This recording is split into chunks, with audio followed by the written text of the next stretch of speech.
When Emma Sinclair's faith shattered on a desolate Montana trail in 1872, she never imagined a stranger's kindness would become her salvation. This is the story of a mail-order bride who lost everything, her belongings, her future husband, and her belief in God's plan, only to discover that sometimes the greatest blessings come wrapped in the most unexpected packages. If you're watching from anywhere in the world, drop your city in the comments below so I can see how far Emma's journey has traveled. Now, let me take you back to where it all began. The rain came down in sheets that October afternoon, turning the Montana Territory Road into a river of mud and broken dreams. Emma Sinclair pressed her forehead against the rough wooden wall of the disabled stagecoach, her fingers white-knuckled around a Bible that had once brought her comfort but now felt like nothing more than dead weight in her trembling hands. 26 days. That's how long she'd been traveling from Boston, each mile taking her farther from everything she'd known and closer to a future that had just been ripped away from her. The telegram was still crumpled in her coat pocket, the words burned into her memory even though the ink had run in the rain. Robert Chambers deceased, fever, arrangements canceled, do not proceed to Silver Creek. Emma closed her eyes and tried to pray, but the words wouldn't come. They hadn't come for 3 days now, not since she'd received that telegram at the last way station. The conductor had offered to turn the coach around to take her back to civilization, but she'd insisted on continuing. Why? Pride, perhaps, or maybe just the stubborn refusal to admit that God had abandoned her completely. "Miss Sinclair?" The driver's gruff voice cut through the sound of rain hammering on the coach roof. "We're going to be here a while. Axles cracked clean through, and with this storm ain't nobody coming to help us until morning at the earliest." Emma didn't respond. What was there to say? Of course the axle was broken. Of course they were stranded. It was simply the latest in a string of disasters that had marked her journey west like bloody footprints in snow. She thought back to the beginning, to 6 weeks ago when this had all seemed like such a grand adventure. Her father's debts had been mounting in Boston, gambling debts he'd hidden from her until the creditors came knocking. The teaching position at the girls' school barely covered their rent, let alone the money he owed. When her father came home with the advertisement for mail-order brides needed in the Montana Territory, Emma had been horrified at first. "Absolutely not, Papa," she'd said, setting down her teacup with enough force to make it rattle. "I won't be shipped off like cattle to marry a complete stranger just to solve your financial problems." But her father, Joseph Sinclair, had looked so old in that moment, so defeated. The man who'd once stood tall in the pulpit of their small church, who'd preached about faith and providence and God's plan, was now hunched over their kitchen table with tears in his eyes. "Emma, sweetheart, I've already signed the agreement," he'd whispered. "Robert Chambers sent the money for your passage and a dowry payment against my debts. If you don't go, they'll take everything, the house, my books, everything your mother left us. They might even bring criminal charges." Emma had felt her world tilting on its axis. "You had no right. I had no choice," her father's voice had cracked. "Mr. Chambers seems like a good man. He's a successful merchant in Silver Creek, Montana. He's a widower looking for a Christian wife to help him raise his young daughter. Emma, please, I've prayed about this. I truly believe this is God's plan for you." God's plan. Those words had sustained her through the first difficult days of preparation, through saying goodbye to her students, through the tears of leaving Boston. She'd clutched her mother's Bible and told herself that this was all part of some greater purpose she couldn't yet see. Robert's letters had been kind, thoughtful. He'd written about his dry goods store, about his 8-year-old daughter Mary, who missed having a mother, about the beautiful Montana mountains and the community of faithful people in Silver Creek. Emma had even started to feel hopeful. Perhaps this arranged marriage would become something real. Perhaps she could build a life in the West, teach children in a frontier school, make a difference in a growing community. She'd sewn herself a simple wedding dress from blue calico, packed her mother's china carefully in straw, and included the small wooden cross her father had carved for her when she was confirmed. The first disaster had struck outside of Chicago. Their train car had been robbed in the night. Bandits had moved through while passengers slept, taking anything of value. Emma had woken to find her trunk overturned, her mother's china shattered, the silver locket with her parents' portraits gone. Even her wedding dress had been stolen, probably for the fabric. All she had left was her mother's Bible, which she'd been using as a pillow, and the clothes on her back. She'd wired her father for help, but the responding telegram had crushed what remained of her hope. No money to send. Creditors seized everything. House sold. I've gone to stay with your uncle in New York. Trust in God, my darling girl. Love, Papa. Emma had stood in that telegraph office in Chicago, surrounded by strangers, and felt truly alone for the first time in her life. But she'd pulled herself together, darned the holes in her traveling dress, and continued on. Robert was expecting her. Robert would help her. This was still God's plan. The second disaster came on the wagon train portion of the journey. They'd been 4 days out from the last fort when cholera swept through their group. Emma had spent 72 hours helping the wagon master's wife tend to the sick, holding water to cracked lips, praying over dying children. 3 people had died, including a young mother Emma had befriended. She'd helped dig the graves in the hard prairie soil, had sung hymns over the rough wooden crosses, and had tried desperately to hear God's voice telling her why. But there had been only silence. And then, at the last way station before Silver Creek, the telegram about Robert, dead of the same fever that was ravaging the region. His brother Harold would be settling his affairs. Emma was advised not to come. That's when something inside her had broken. Not dramatically, not with tears or screaming or any outward sign. Just a quiet, terrible snapping, like a rope pulled too tight finally giving way. She'd walked into the small station chapel, knelt before the simple wooden altar, and felt nothing. No comfort, no peace, no sense of divine presence, just emptiness. I don't understand, she'd whispered to the silence. I've tried to be faithful. I've tried to trust your plan, but Papa's ruined. Robert's dead, and I'm stranded 1,000 miles from home with no money and nowhere to go. Where are you in all this? Where is the purpose? Where is the love you're supposed to have for your children? The silence had been her only answer. Now, 3 days later, she sat in a broken stagecoach in the middle of a rainstorm, and Emma Sinclair realized she simply didn't care anymore. About God, about faith, about any of it. She was done. Miss Sinclair? The driver was at her door again, rain dripping from his hat brim. The other passengers are taking shelter in some rocks yonder. Might be more comfortable than staying in here. I'll be working on the axle, such as I can in this weather. Emma finally turned to look at him. Thomas Greeley had been kind throughout this journey, patient with her silence and her grief. He was a weathered man in his 50s, with kind eyes and a gentle manner despite his rough appearance. Mr. Greeley, she said quietly, do you believe in God? The question seemed to catch him off guard. He shifted his weight, water streaming off his oilskin coat. Well now, I suppose I do, miss, in my own way. And do you believe he has a plan for us? That everything happens for a reason? Thomas Greeley studied her for a long moment, and Emma saw understanding dawn in his eyes.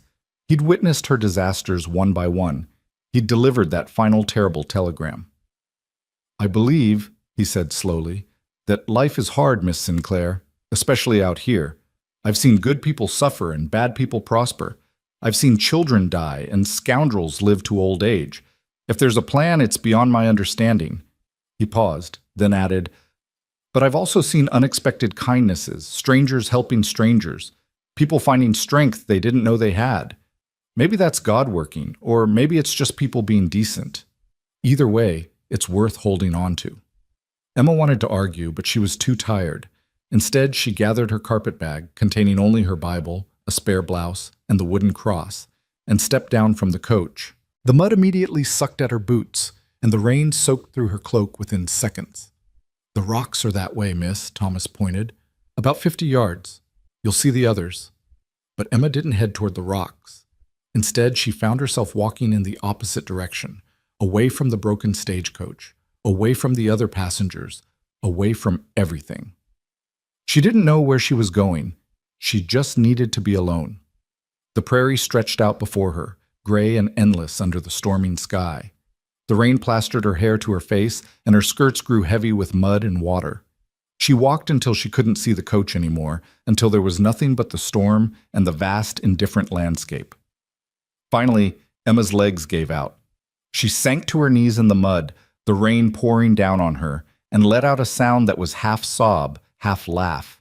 It was absurd, all of it. She'd come west full of hope and faith, believing in divine providence and new beginnings. And for what? To end up on her knees in the Montana mud with nothing and no one? Why? The word tore from her throat, raw and desperate. Why did you let me believe? Why did you let me hope? She pulled her mother's Bible from her bag, holding it up to the storming sky. The leather was already soaking through, the pages beginning to curl. I've tried to be good, she shouted into the wind. I've prayed. I've had faith. I've trusted in your plan. And you've taken everything, my mother, my home, my future, everything. What more do you want from me? The only answer was thunder rolling across the plains. Emma clutched the Bible to her chest, her whole body shaking. Lord, I can't see your purpose anymore, she whispered. I can't feel you. I can't hear you. Are you even there? Or have I been praying to silence all along? She stayed there, kneeling in the mud, as the storm raged around her. She didn't pray, she didn't cry. She simply existed in that space between faith and despair, too broken to go forward, too stubborn to give up entirely. That's when she heard it. The sound of hoofbeats, slow and steady through the rain. Emma's head snapped up. Through the sheets of rain, she could make out a figure on horseback approaching from the west. Her heart began to pound. Out here, alone, vulnerable. She'd heard the stories about what happened to unprotected women on the frontier. She struggled to her feet, her sodden skirts making her clumsy. The rider drew closer, and Emma could make out more details now. A tall man on a sturdy bay horse, wearing a wide-brimmed hat and a long duster coat. He sat his saddle with the easy grace of someone born to it. When he was about 20 feet away, he reined in his horse and tipped his hat back. Emma found herself looking into a pair of steady blue eyes set in a weathered, angular face. He was perhaps in his early 30s, with dark hair and the kind of quiet strength that comes from years of hard work and harder living.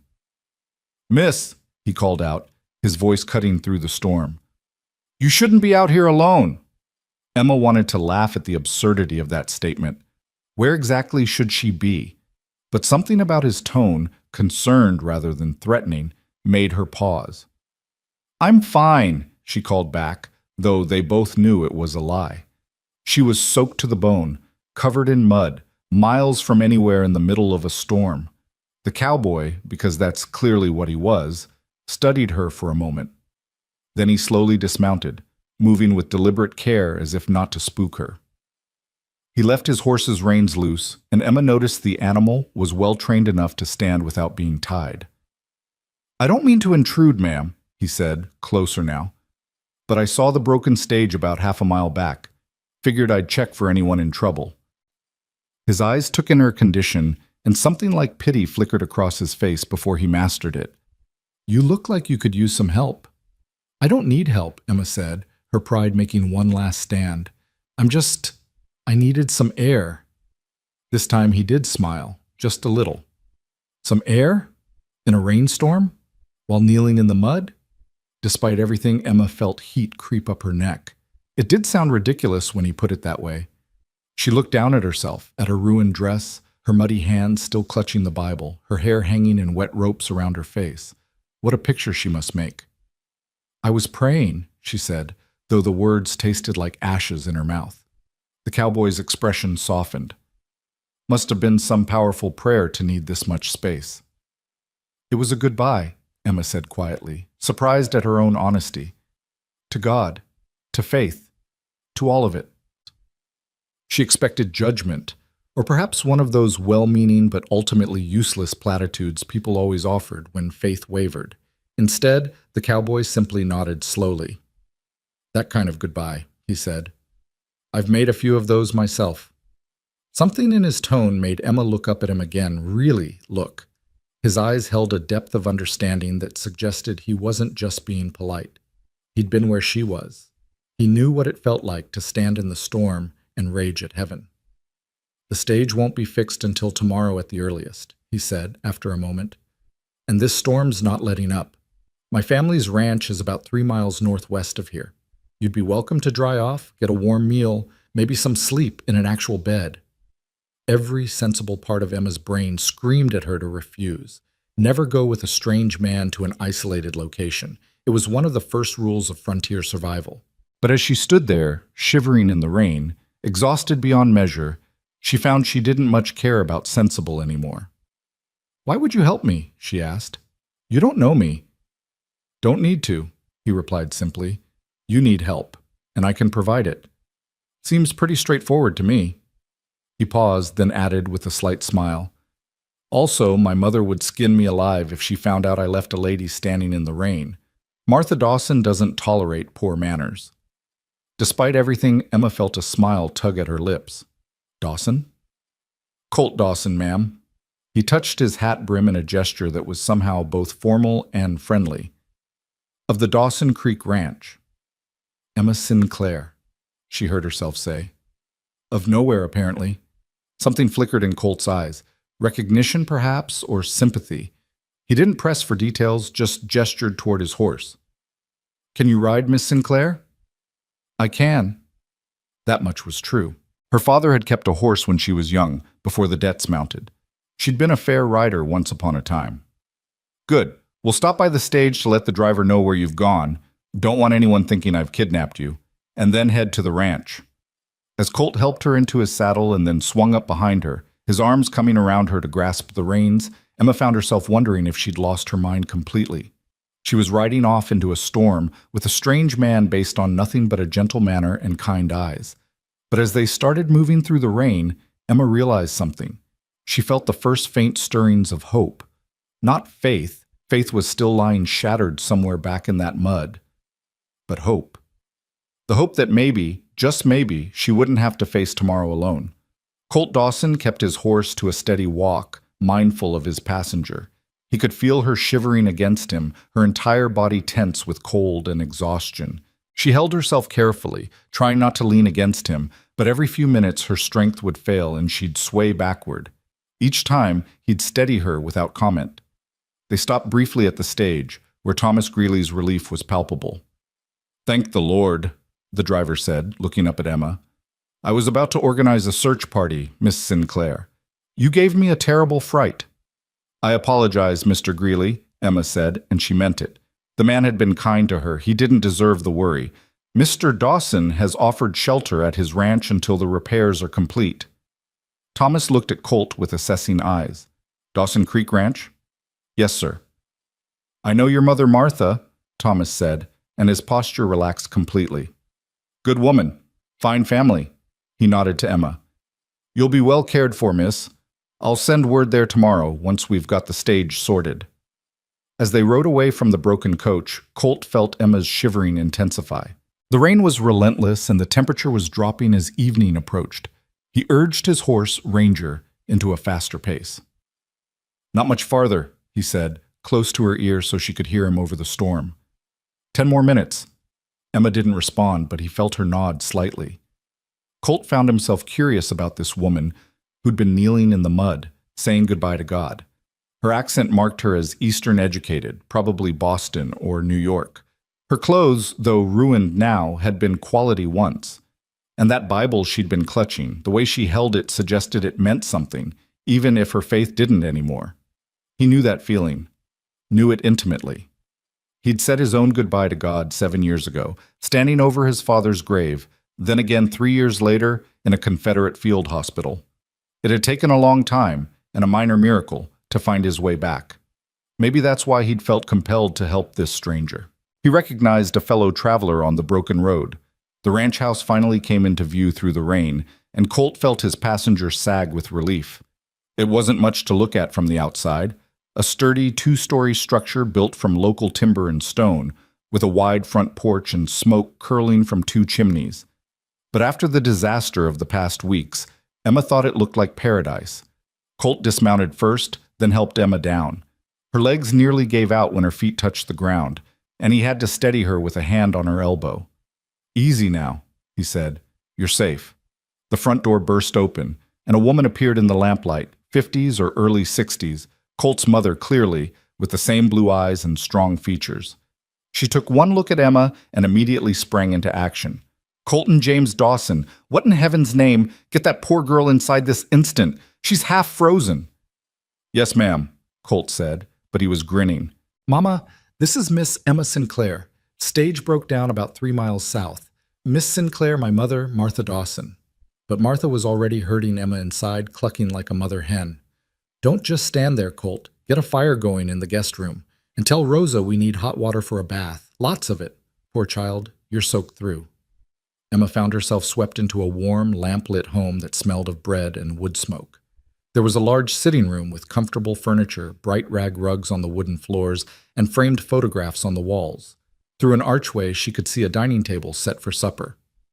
"I don't want to impose," Emma tried to say, but Martha waved her off. "Nonsense! You're not imposing, you're a guest. Now, let's get you out of these wet things before you catch your death." Within minutes, Emma found herself in a cheerful second-floor bedroom, wrapped in a warm robe, while her sodden clothes were whisked away to be cleaned and dried. A Mexican woman named Rosa drew her a bath in a real copper tub, and the hot water was quite possibly the most wonderful thing Emma had felt in weeks. She soaked until her shivering finally stopped, until her fingers and toes began to tingle as warmth returned to them. Through the floor she could hear voices, Colt explaining to his mother how he'd found her, Martha's exclamations of concern. The sounds were homey, comforting in a way Emma hadn't experienced since leaving Boston. When she finally emerged from the bath, she found clean clothes laid out on the bed, a simple cotton dress in soft gray, undergarments, and stockings. They were slightly too large, but Emma didn't care. They were clean and dry, and that was enough. A knock sounded on the door.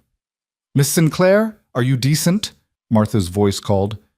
"Yes, please come in." Martha entered carrying a tray with a bowl of soup, fresh bread, and tea. The smell made Emma's stomach clench with sudden, desperate hunger. She couldn't remember the last time she'd eaten a real meal.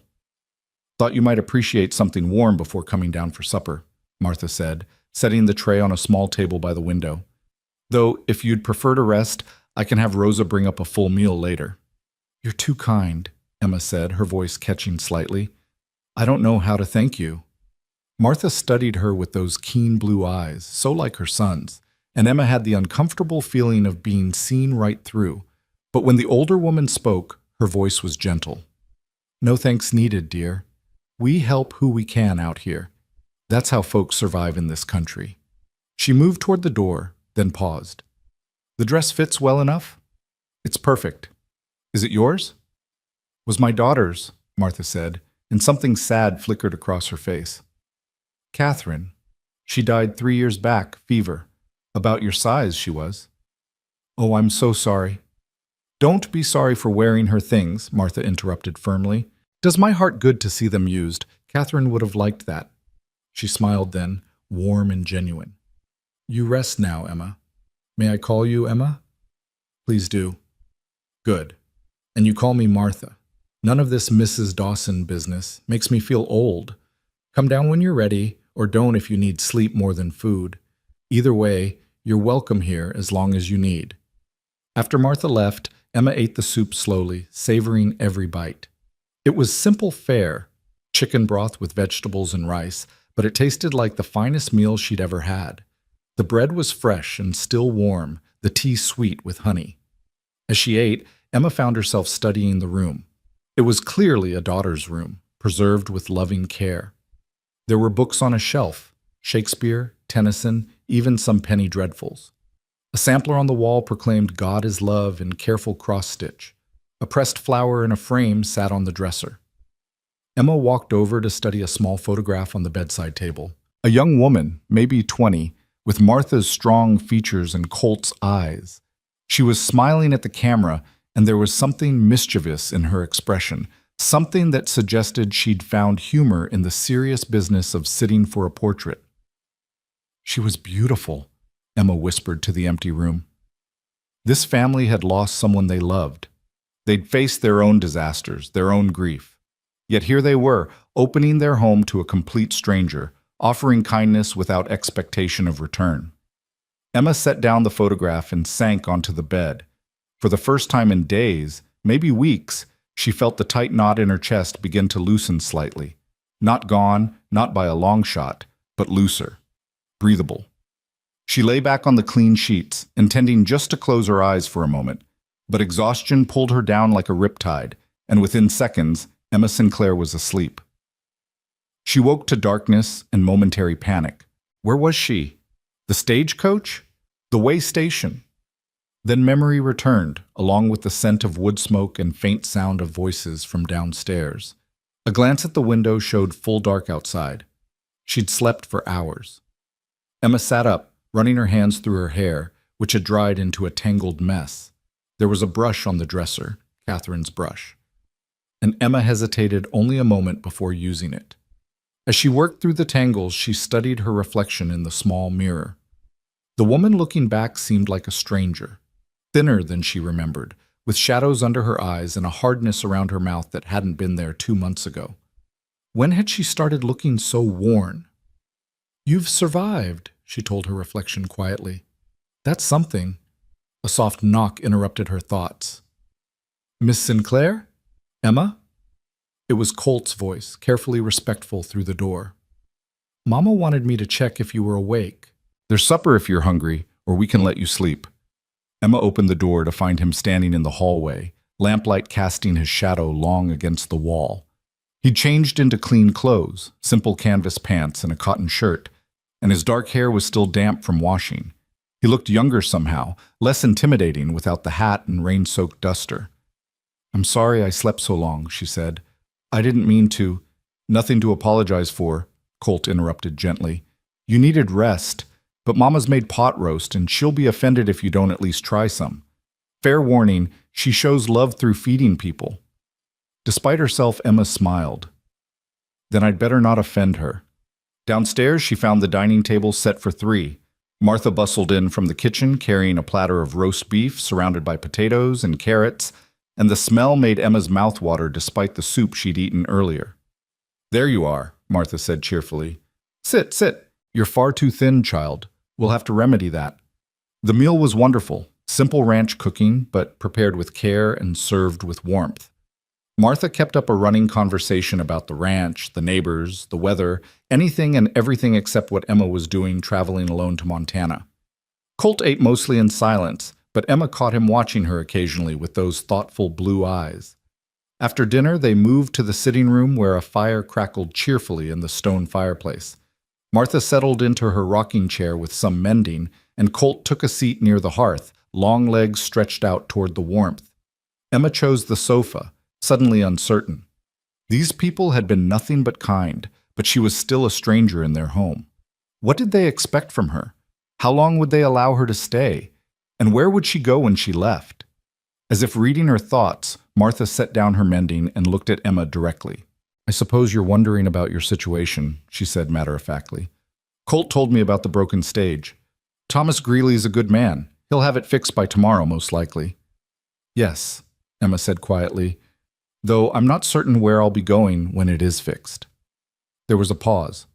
Martha and Colt exchanged a glance, and Emma saw some unspoken communication pass between them. "Miss Sinclair," Colt said slowly, "I don't mean to pry into your business, but if you're in some kind of trouble, maybe we can help." Emma looked down at her hands, clasped tightly in her lap. What did she owe these strangers? Nothing, certainly. But they'd shown her kindness when she desperately needed it, and something about Martha's direct gaze and Colt's gentle tone made her want to be honest. "I was supposed to be a mail-order bride," she heard herself say, "to a merchant in Silver Creek named Robert Chambers, but he died of fever before I arrived. His brother sent word that I shouldn't come, that the arrangement was canceled." Martha made a soft sound of sympathy. Colt's expression darkened. "That would be Harold Wainwright," Colt said, and there was something cold in his voice. "Robert's half-brother. Took his mother's name after she remarried. He's a piece of work, that one." "You know him?" Emma asked, surprised. "Unfortunately, he owns some land north of here, runs cattle when he feels like working. Mostly he drinks and gambles and causes trouble." Colt leaned forward, elbows on his knees. "If Harold's involved in settling Robert's estate, you're right to be cautious." "There's more," Emma said, and suddenly she wanted to tell them everything. The words came pouring out. Her father's debts, the stolen dowry money that was supposed to repay them, the disasters of the journey, her complete lack of funds or prospects. When she finished, she felt strangely lighter, as if sharing the burden had somehow made it more bearable. Martha was quiet for a long moment, her rocking chair creaking softly. Then she said, "Well, that's quite a tangle you're in, dear." "I know," Emma whispered. "I don't know what to do. I can't go back to Boston. There's nothing for me there. But I can't go forward either. I'm just stuck." "What about teaching?" Colt asked suddenly. "You said you were a teacher in Boston. We've got a small schoolhouse in town, but the last teacher left 6 months ago to get married. The children have been making do with whoever has time to spare, but it's not the same as having someone dedicated." Emma looked up at him, hope flickering in her chest. "Do you think they'd hire me?" "I think they'd be grateful to have someone qualified," Colt said. "The pay is not much, maybe $30 a month plus room and board, but it's honest work." "Or," Martha interjected, "you could stay here for a spell." When Emma started to protest, Martha held up a hand. "Hear me out. We've been managing the ranch books ourselves since Colt's father passed, but neither of us is particularly good at it. Colt can barely add 2 numbers without getting a headache, and my eyes aren't what they used to be. We could use someone with education to help sort out our accounts, write correspondence, maybe help manage supplies and orders." "I couldn't possibly," Emma began, but Martha was already warming to her idea. "You'd be earning your keep, so it's not charity. We'd pay you a fair wage, say $20 a month plus room and board. That would give you time to save some money, figure out your next steps without being rushed. And if you decide you'd rather teach, well, you'd be that much better situated to make the change." Emma looked between them, stunned. "Why would you do this for me? You don't even know me." "We know enough," Colt said simply. "You've had a rough go of it, and you need a fresh start. We can provide that. And honestly, Miss Sinclair, we could genuinely use the help. Mama's not exaggerating about the books. They're a disaster."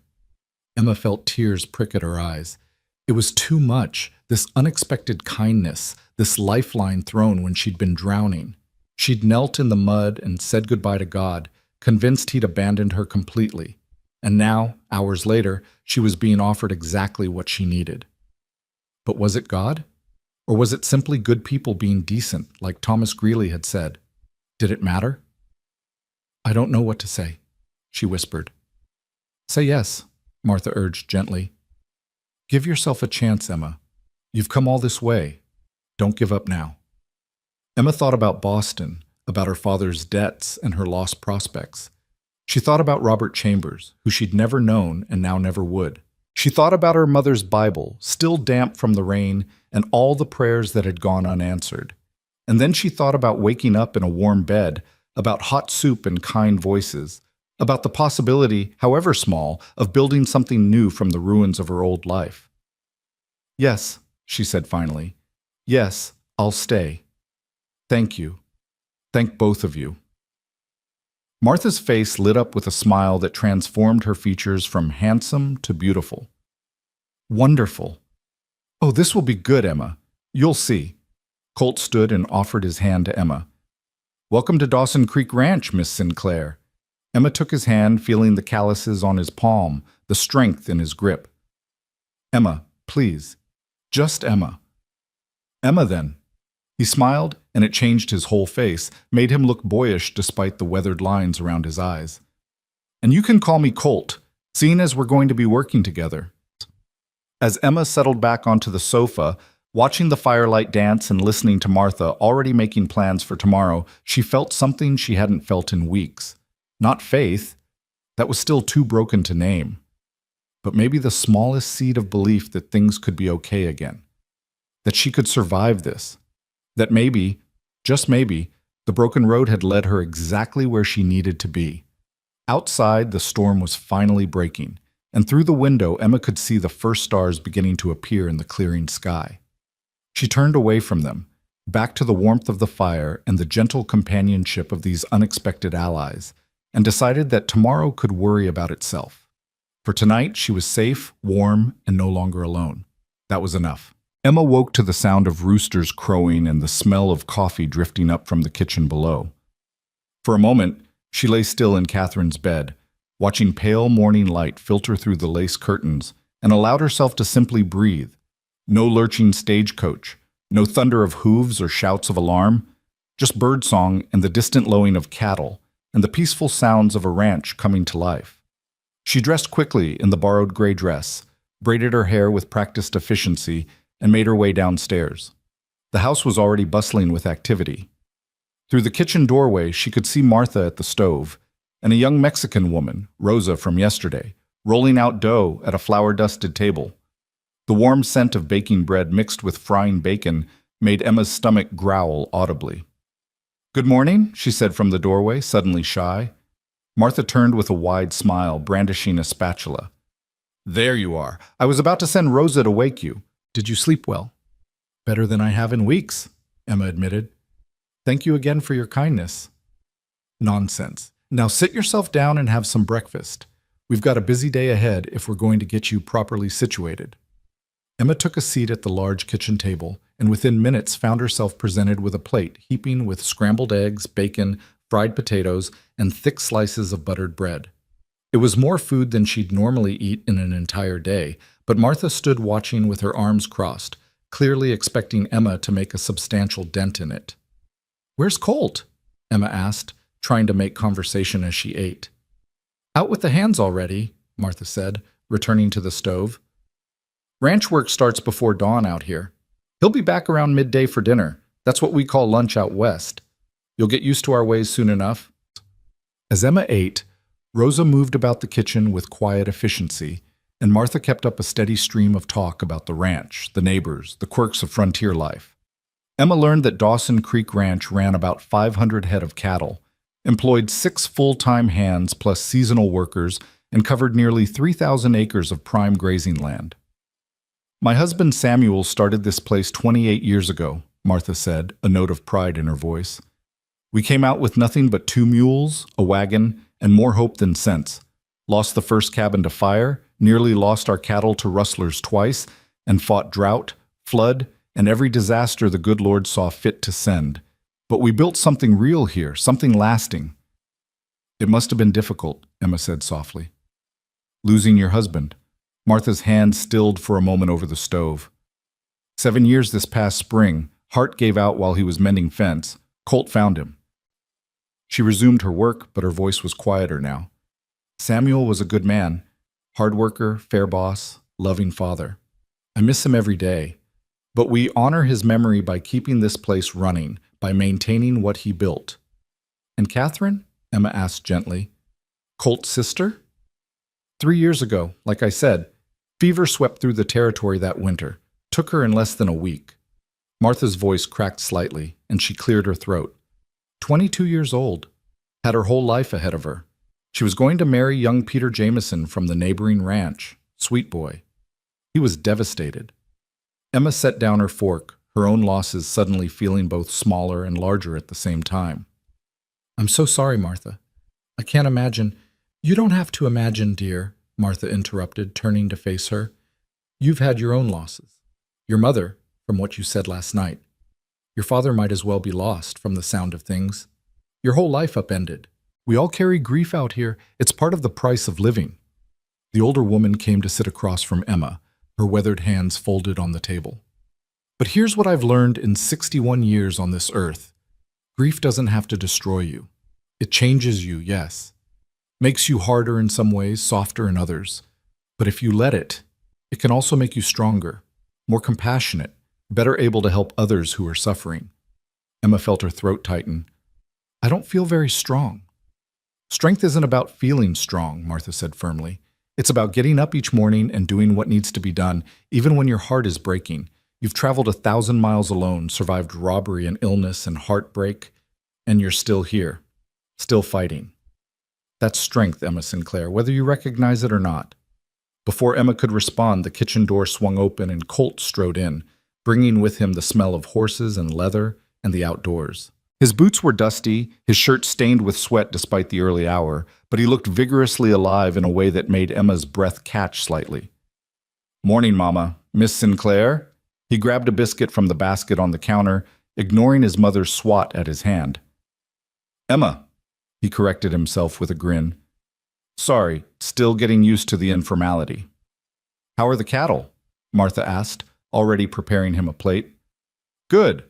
Lost a calf to coyotes last night, but the rest of the herd's healthy. Miguel and James are moving them to the north pasture today.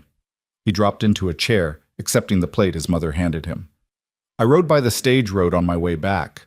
Thomas Greeley's got the axle fixed. They'll be moving on within the hour. Emma felt a strange pang of something, not quite regret, but a recognition that a door was closing. If she'd stayed with the stage, she'd be leaving right now, heading toward Silver Creek and an uncertain future. Instead, she was here, in this warm kitchen, embarking on something entirely different. I should send a message, she said. Let Mr. Greeley know I'm staying here. He'll worry otherwise. Already done, Colt said around a mouthful of eggs. Sent Miguel down at first light with a note. Thomas will see you're taken care of. Thank you, Emma said quietly. You've thought of everything. Just trying to be helpful. Colt finished his breakfast with remarkable speed and stood. Now, if you're feeling up to it, I thought I'd show you around the ranch this morning, get you oriented. Then this afternoon we can tackle those books Mama was telling you about. Fair warning, they're a genuine disaster. Emma rose as well, her own plate clean. I'd like that. Let me just help clear these dishes first. Absolutely not, Martha said firmly. You're not hired help, Emma. You're a guest who's going to be helping with specific tasks. There's a difference. Now go on, both of you. Rosa and I have this well in hand. Colt led Emma out through the back door and into the bright morning sunshine. The ranch spread out before them in all directions. Corrals and barns, a bunkhouse for the hands, storage sheds, and beyond it all, the endless Montana sky and rolling grassland dotted with grazing cattle. It's beautiful, Emma said, shading her eyes against the sun. I've never seen so much open space. Takes some getting used to, Colt agreed. Folks from back east often feel exposed at first, all this emptiness, but you learn to love it, the freedom of it. He started walking toward the nearest barn, and Emma fell into step beside him. That's the main barn there. We keep the horses, some equipment, feed stores. The smaller building is the tack room. Beyond that is the smokehouse, and that low structure is the root cellar. As they walked, ranch hands tipped their hats to Emma, their curious glances quickly mastered when Colt introduced her as their new bookkeeper. She met Miguel, the ranch foreman, a compact man in his 40s with kind eyes and a firm handshake. James, a lanky young cowboy who couldn't have been more than 19. Old Pete, who'd worked for Samuel Dawson since the beginning and had a weathered face that looked like carved leather. Miss Sinclair's going to be helping straighten out our accounts, Colt explained to each of them, and probably discovering we've been doing everything wrong for years. About time someone who can actually cipher took over, Old Pete said with a gap-toothed grin. No offense, boss, but you add like a man who learned his numbers from a whiskey bottle. Colt laughed, taking the ribbing good-naturedly.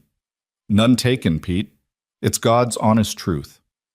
They continued the tour, Colt explaining the daily rhythms of ranch life, the early morning feeding, the constant fence maintenance, the seasonal roundups and brandings, the delicate balance of managing grazing land and water rights. Emma listened intently, fascinated by this world so different from her Boston classroom. How many people work here, she asked as they walked along a fence line. Depends on the season. 6 full-time hands year-round, Miguel, James, Pete, and 3 others you haven't met yet. During roundup and branding, we hire on maybe 10 more. And Rosa helps Mama with the house and cooking. He paused to test a fence post, frowning at the slight give. Need to replace this section soon, he muttered to himself. It's a lot of responsibility, Emma observed, managing all this. It is, Colt agreed. Some days I feel like I'm barely keeping my head above water. Papa made it look easy, but he had 30 years of experience. I'm still learning. He glanced at her. That's why we genuinely do need your help, Emma. I'm not just offering you charity. Our books are a mess, our correspondence is behind, and I'm pretty sure we're losing money somewhere, but I can't figure out where. They had reached a small hill overlooking the ranch, and Colt stopped, gazing out over the land. Emma stood beside him, and for a moment they were both quiet, just taking in the view. Can I ask you something? Emma said finally. Of course. Yesterday, when you found me, you said you'd made your own goodbyes to God. What did you mean? Colt was quiet for so long that Emma thought he might not answer. When he finally spoke, his voice was low and distant. I fought in the war, Confederate Army, much to my shame now. I was young and stupid and believed in causes that didn't deserve believing in. He picked up a rock and threw it hard, watching it arc through the air. I saw things in that war, Emma. Did things. Men blown apart by artillery. Boys my age dying in agony, crying for their mothers. And I prayed constantly. Begged God to end it, to save my friends, to make sense of the senselessness. He took a breath. When the war ended, I came home broken. Couldn't sleep without nightmares. Jumped at loud noises. Couldn't stand to be in crowds. Papa didn't know what to do with me. Catherine tried to help, but I pushed everyone away.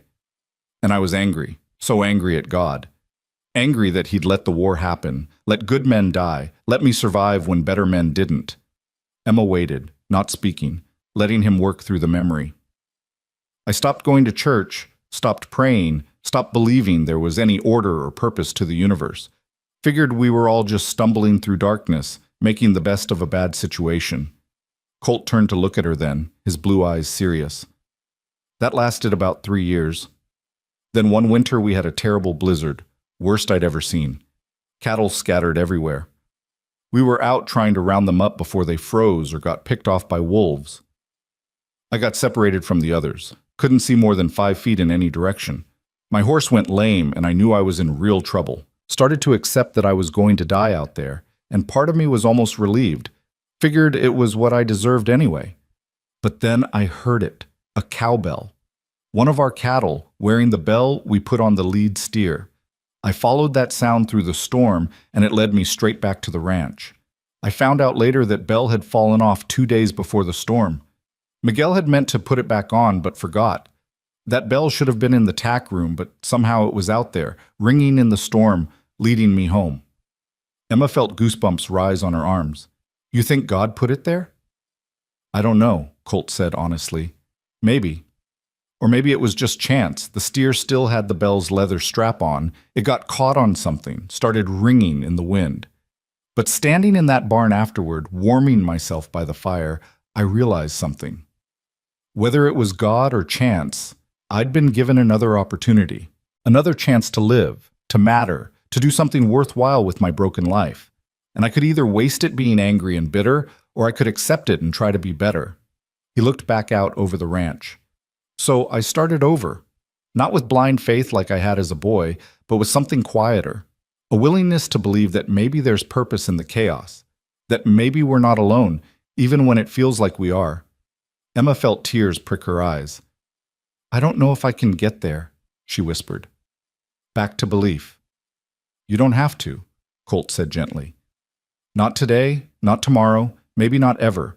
But Emma, you also don't have to carry your anger and grief alone. That's what I'm trying to say. You've got people now, Mama and me, we're not going anywhere. You can doubt and question and rage all you want. We'll still be here. Something in Emma's chest, that tight, painful knot that had been there since Boston, loosened just a fraction. She nodded, not trusting her voice. Come on, Colt said, his tone lightening. Let me show you the office where you'll be working. Maybe seeing the state of our books will distract you from theological questions. The ranch office was a small room off the main house parlor, and Colt hadn't been exaggerating about the state of the books. Papers were stacked haphazardly on every surface. Ledgers lay open to random pages, some with entries from 6 months ago. Bills and receipts were stuffed into drawers with no apparent organization. A thick layer of dust covered everything. Good Lord, Emma breathed, standing in the doorway. Told you it was bad, Colt said sheepishly. Papa handled all this before he died. He had a system, not a good system, but a system. After he passed, Catherine tried to take it over, but then she got sick. Since then, Mama and I have just been surviving, paying bills when they seem urgent, making deposits when we remember, hoping for the best. Emma moved into the room, her teacher's instinct for organization immediately assessing the situation. This is going to take more than an afternoon. Take as long as you need, days, weeks, whatever. Colt cleared a chair for her, dust motes dancing in the sunlight. Just let me know what you need, more paper, ink, file boxes, whatever. We'll get it. Emma picked up the nearest ledger and flipped through it. The entries were sporadic, some in Samuel's neat hand, some in what must have been Catherine's elegant script, and recent ones in Colt's cramped, almost illegible writing. Numbers didn't balance, transactions were recorded without dates. Some pages were stained with what looked like coffee. "First things first," she said, her mind already working. "I need to establish a proper filing system. Then I'll work backward through the ledgers, reconcile what I can, and create a current accounting. After that, I can start tracking ongoing expenses and income properly." Colt grinned. "I have no idea what most of those words mean, but you sound confident, so I'm going to trust you." "It's basic bookkeeping," Emma said, warming to the task despite the overwhelming chaos. "The same principles I used to manage the school's accounts in Boston, just significantly more complicated because there's livestock and land and equipment instead of textbooks and chalk." "Whatever you say, teacher." Colt moved toward the door. "I'll leave you to it. Holler if you need anything." "Wait," Emma called out. He turned back. "Thank you, Colt, for everything. For finding me yesterday, for bringing me here, for giving me work and purpose when I desperately needed both. I know I can't repay you properly, but—" "Emma," he interrupted gently, "you're not in my debt. We're helping each other, that's all. You're giving us something we need just as much as we're giving you shelter. It's an equal exchange." After he left, Emma stood alone in the dusty office and felt something stir inside her that she hadn't felt in weeks: purpose. She might not have faith anymore, might not understand God's plan, or even believe there was one. But she could organize chaos into order. She could make sense of numbers and accounts. She could do this one concrete, achievable thing. She rolled up her sleeves, tied back her hair with a ribbon Rosa had given her, and got to work. The afternoon passed in a blur of papers and ledgers and careful notations. Emma created categories, sorted documents by date, and began the painstaking process of tracking the ranch's financial history. She discovered that they were actually more solvent than Colt feared. There was money in their account that no one had bothered to properly record, but she also found concerning patterns of missing documentation and what looked like several unpaid bills that had been overlooked. Martha brought her tea and sandwiches at some point. Rosa came to light a lamp when the sun began to set, but Emma barely noticed, lost in the familiar comfort of numbers and organization. It was full dark when Colt knocked on the open door, making her jump. "Easy," he said, hands raised in apology. "Didn't mean to startle you, but Mama sent me to tell you supper's ready, and she says if you don't come eat, she'll drag you out by your ear." Emma blinked, surprised to find the lamp burning beside her and night pressed against the windows. "What time is it?" "Nearly 8 o'clock. You've been in here for 6 hours straight." "Oh." Emma looked around at the office, which now showed the first signs of organization. Papers in neat stacks, ledgers arranged chronologically, a list of questions and concerns written in her careful script. "I lost track of time." "That's what Mama said you'd say." Colt leaned against the doorframe, studying her. "Find anything interesting?" "Several things. Some good, some concerning. I'll prepare a proper report once I've worked through everything, but Colt—" She hesitated, then decided honesty was best. "You're not in danger of losing the ranch or anything dramatic, but you are paying for some services you're not receiving, and there are at least 3 bills here that should have been paid months ago." He winced. "I was afraid of that. We'll talk more tomorrow. For now, come eat before Mama makes good on her threat." Dinner was fried chicken, mashed potatoes, green beans, and biscuits so light they practically floated off the plate. Emma ate with an appetite she hadn't felt in months, listening to Martha and Colt discuss ranch business with easy familiarity. It was domestic and comfortable and entirely foreign to Emma's experience. Her life in Boston had been quiet, restrained. Her father's house had been full of books, but empty of warmth after her mother died. Meals were silent affairs, prayer perfunctory. This cheerful chaos, this easy affection between mother and son, was something new. "You've got gravy on your chin," Martha told Colt matter-of-factly. He wiped it away with his napkin, grinning. "Can't help it. You make the best gravy in Montana. Flattery won't get you out of fixing that fence tomorrow. Worth a try." After supper, they moved to the parlor again. Martha worked on her mending while Colt read through some Cattle Association newsletter, and Emma found herself drawn to the bookshelf. It was an eclectic collection: agricultural manuals, some classic literature, several adventure novels, and a worn family Bible. She pulled out a copy of Shakespeare's sonnets and settled into the corner of the sofa. The familiar words were comforting, even if some of the sentiments about love and faith now rang hollow to her cynical heart. "Catherine loved that book," Martha said quietly, glancing up from her sewing. She used to read them aloud sometimes, said they made her feel sophisticated. "She had good taste," Emma said, running her fingers over the worn cover. "She would have liked you," Colt added, not looking up from his newsletter. "She always wanted a sister, someone to talk books with, share secrets. I wasn't much use in that department." Emma felt a strange pang, grief for a girl she'd never known, mixed with longing for the friendship that might have been. "I wish I could have met her." "Me too," Martha said softly.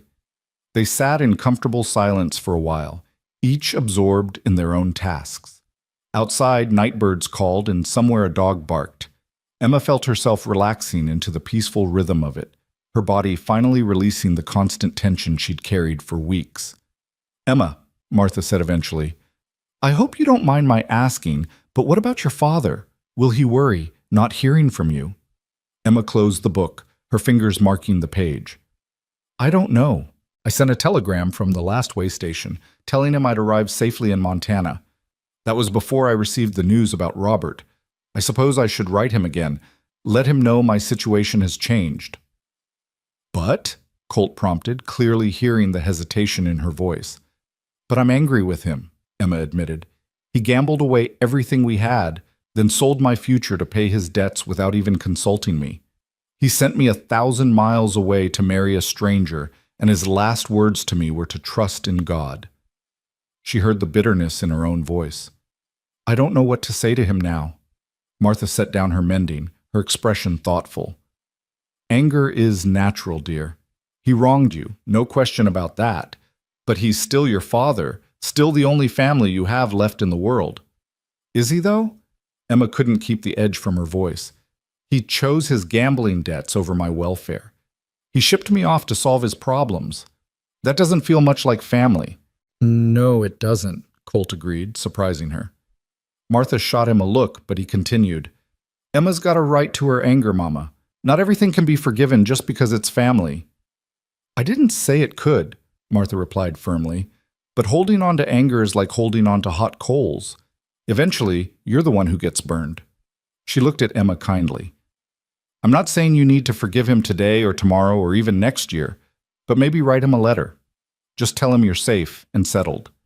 Not for his sake, for yours. So you don't have to carry the worry about what he's thinking or feeling." Emma considered this. The idea of writing to her father made her chest tight with complicated emotions. But Martha had a point. As long as she left him in uncertainty, she was tied to him by that uncertainty. "I'll think about it," she said finally. "That's all I ask." Martha returned to her sewing, and the conversation drifted to other topics: the upcoming harvest festival in town, the new family that had moved into the east, the price of cattle fluctuating again. Later, as Emma lay in bed staring at the ceiling, she thought about her father, about the man he'd been before her mother died, steady, faithful, full of gentle wisdom.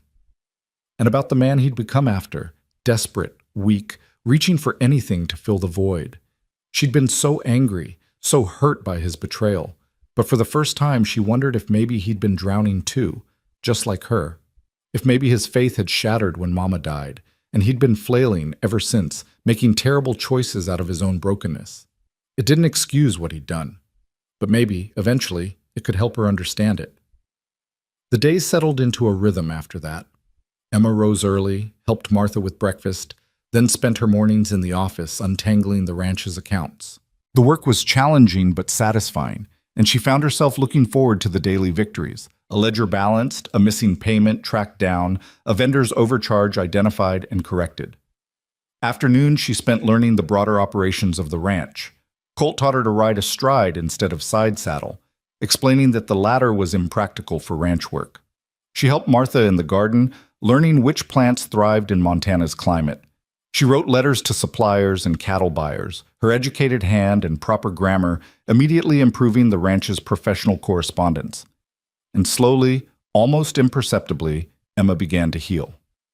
It wasn't dramatic. There was no moment of revelation or sudden return to faith. but the sharp edges of her grief and anger began to dull. The nightmares about the journey west came less frequently. She found herself laughing at Colt's terrible jokes, enjoying Martha's stories about the early days of the ranch, taking pleasure in simple things like fresh bread or a beautiful sunset. 3 weeks after her arrival, Emma was in the office when she heard horses approaching the house at speed. Through the window, she saw 2 men riding up, strangers by the look of them. One was older, perhaps 50, with a florid face and expensive clothes that looked out of place on the frontier. The other was younger, lean and hard-eyed with the look of hired muscle. Emma felt a chill of premonition as Colt emerged from the barn to meet them. She moved to the parlor where she could hear the conversation through the open window. "Afternoon," Colt said, his voice carefully neutral. "Can I help you, gentlemen?" "You must be Colton Dawson," the older man said. His voice was cultured but with an unpleasant edge. "I'm Harold Wainwright. This is my associate, Mr. Pike. I'm looking for a young woman who is supposed to marry my late brother Robert, Emma Sinclair. I have reason to believe she may be in this area." Emma's blood ran cold. She moved back from the window, her heart pounding. "What makes you think she'd be here?" Colt asked. "Because the stage driver, Thomas Greeley, told me she left the broken stage in the company of someone from Dawson Creek Ranch. Don't play games with me, Mr. Dawson. Is she here or not?" There was a pause, and Emma held her breath. "And if she is," Colt said slowly, "what business is it of yours? I was under the impression the marriage arrangement was canceled after your brother's death." "The arrangement, yes," Wainwright said, and Emma could hear the smirk in his voice. "But there are certain financial matters that need to be settled. Miss Sinclair's father borrowed a substantial sum against her dowry, $500 to be precise. With Robert dead, that debt defaults to Miss Sinclair personally. I've taken over my brother's estate, which means the debt is now owed to me." Emma felt the room spin. $500. It might as well have been 5,000. She could never repay that kind of money. "You rode all the way out here to collect a debt from a woman who's just lost her intended husband?" Colt's voice was cold. "That's low, even for you, Wainwright. Business is business. Now I can be reasonable. If Miss Sinclair can't pay in cash, we can certainly work out an alternative arrangement." "No." Colt's voice was flat and hard. "Whatever you're suggesting, the answer is no. Miss Sinclair is under the protection of this ranch, and you'll treat her with respect or you'll leave. Immediately." "Protection?" Wainwright laughed, an ugly sound. "How noble. But protection doesn't pay debts, Mr. Dawson. I have a legal contract signed by Joseph Sinclair. The money is owed, and I intend to collect it, one way or another. Now, I'm going to speak with Miss Sinclair directly." "Where is she?" Emma couldn't let Colt fight this battle alone. She took a deep breath, squared her shoulders, and walked out onto the porch. "I'm here, Mr. Wainwright," she said, her voice steadier than she felt, "and I'm quite capable of speaking for myself." Harold Wainwright turned at the sound of Emma's voice, and she immediately understood why Colt had spoken of him with such distaste. There was something predatory in the way his eyes traveled over her, assessing her worth like livestock at auction. His expensive suit couldn't hide the weakness in his jaw or the cruel set of his mouth. "Miss Sinclair," he said, removing his hat with exaggerated courtesy, "how unfortunate that we meet under such circumstances. Please accept my condolences on the loss of my dear brother." The words were correct, but his tone made them mockery. Emma descended the porch steps slowly, acutely aware of Colt moving to stand beside her, a solid presence at her shoulder. "Thank you, Mr. Wainwright," she said carefully. "Though I confess I'm confused about this debt you mention. The marriage arrangement was made between my father and your brother. With Robert's death, surely nothing," Wainwright interrupted, pulling a folded document from his jacket. "This is the contract your father signed. It clearly states that $500 was advanced against your dowry to be repaid through your marriage to Robert. The contract also includes a clause. Here, let me read it. Should the marriage fail to occur for any reason, the advance sum becomes due immediately, payable by the party of the first part or his assigns." He smiled, and it made Emma's skin crawl. "Your father is the party of the first part. You, my dear, are his assign. The debt is legally yours." Emma felt the blood drain from her face. "But I have no means to repay such a sum. You must know that." "I'm aware of your situation, yes, which is why I'm prepared to be generous." Wainwright stepped closer, and Emma fought the urge to retreat. I need someone to manage my household. Cook, clean, see to domestic matters. It's hard to find good help out here. You could work off the debt, let's say 2 years of service at fair wages. That would settle the account nicely. 2 years? Emma's voice came out sharper than she intended. At what wages, exactly? Oh, $10 a month should suffice, plus room and board, naturally. Emma's mind raced through the calculation.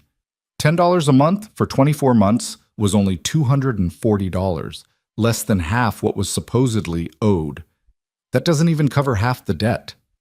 Wainwright's smile widened. Well, we'd have to factor in the cost of your room and board, wouldn't we? And there would be interest on the remaining balance. These things add up.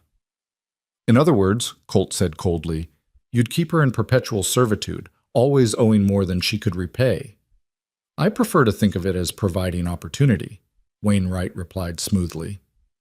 Though if Miss Sinclair has another means of repayment, I'm certainly open to discussion. The implied suggestion in his tone made Emma's stomach turn.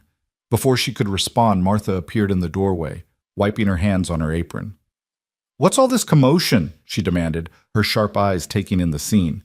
When she spotted Wainwright, her expression hardened. Harold Wainwright, I should have known. What lies are you peddling today? Mrs. Dawson, Wainwright said, his courtesy becoming strained. I'm simply conducting business with Miss Sinclair. This doesn't concern you. Everything that happens on my property concerns me, Martha shot back. And I know your kind of business, Harold. You're a snake, just like your father was. Now state your business plainly and be done with it, or get off my land. Wainwright's facade of politeness cracked slightly. Fine. Miss Sinclair owes me $500. I'm offering her terms. If she refuses, I'll take the matter to the circuit judge when he arrives next month. He'll rule in my favor, the contract is ironclad, and then she'll face debtor's prison or worse. Debtor's prison? Emma whispered. She'd heard of such things, but never imagined she'd face that threat herself. Montana doesn't have debtor's prison, Colt said firmly. That's an empty threat. Perhaps not prison, Wainwright conceded, but the judge can order her property seized, her wages garnished. He can make her life very difficult, Mr. Dawson. I'm offering her a reasonable alternative. Reasonable, Martha scoffed. 2 years of servitude for a debt she didn't incur. That's slavery, Harold, and you know it. It's legal, Wainwright countered, and it's generous, considering I could simply demand immediate payment and let the law handle the consequences. He turned back to Emma, his eyes cold despite his smile. You have until the circuit judge arrives. 6 weeks from today. Either repay the debt in full, agree to my terms, or face legal consequences. Those are your options, Miss Sinclair. He replaced his hat and moved toward his horse. His companion, Pike, who hadn't spoken throughout the exchange, followed like a silent shadow. Before mounting, Wainwright looked back at Emma one more time. Oh, and Miss Sinclair? I should mention that as Robert's heir, I'm also in possession of certain letters, correspondence between you and my brother. Quite personal, some of them. It would be a shame if those became public. People might get the wrong impression about your character. The threat was clear. Emma felt rage surge through her, hot and cleansing after the cold fear. How dare you? 6 weeks, Wainwright interrupted. Consider my offer carefully. It's the best you're going to get. He and Pike rode off at a leisurely pace, leaving a wake of dust and fury behind them. Emma stood frozen, her mind reeling. $500. 6 weeks. Impossible choices. She felt the earth tilting beneath her feet, all the fragile peace she'd built over the past weeks crumbling like sand castles against the tide. Emma. Colt's hand was on her arm, steadying her. Come inside, we need to talk. She let him guide her into the house, barely aware of moving. Martha was already brewing tea, her face set in determined lines. They settled around the kitchen table, and Emma found herself staring at the worn wood grain, trying to make sense of what had just happened. That contract, she said finally. Could it really be legal? Could a judge actually enforce it? Unfortunately, yes, Colt said heavily. Montana territory law recognizes contracts. If your father signed that document, and if it includes the language Wainwright quoted, and knowing Harold, it probably does, then technically the debt exists. But surely there's some way to challenge it, Martha insisted. The circumstances don't matter under the law, Colt finished. I've seen similar cases. Unless we can prove fraud or coercion in the original agreement, the contract stands. Emma felt tears burning behind her eyes, but refused to let them fall. She'd cried enough these past weeks. Then what do I do? I don't have $500. I don't have $50. My wages here wouldn't even cover the debt in 2 years, let alone 6 weeks. We could loan you the money, Martha said immediately. No. Emma's voice was firm despite her shaking hands. Absolutely not. You've already done more than enough for me. I won't take your money on top of everything else. Emma, be reasonable. I am being reasonable, Emma interrupted, looking between them. You've given me shelter and work and kindness, but this debt is mine, or rather, my father's, but it's fallen to me regardless. I can't ask you to pay for his mistakes. Colt was quiet, his jaw working like he was chewing on thoughts too bitter to voice. Finally, he stood abruptly, pacing to the window. There might be another way, he said slowly, not looking at them. What way? Martha asked. Colt turned back, and Emma saw something in his eyes that made her breath catch. Determination mixed with fear, resolve fighting with uncertainty. Marriage, he said. If Emma married me, her debts would become mine under territorial law. I could pay off Wainwright, and as my wife, Emma would be legally protected from any further claims he might make. The kitchen fell silent except for the ticking of the mantel clock. Emma stared at Colt, certain she'd misheard. Marry you? She whispered. It makes sense, Colt said, speaking faster now, as if trying to convince himself as much as her. You need legal protection and financial security. The ranch needs help with management and accounts. We work well together. We respect each other. That's more than a lot of marriages have. Colt, Martha said carefully, this is a serious decision.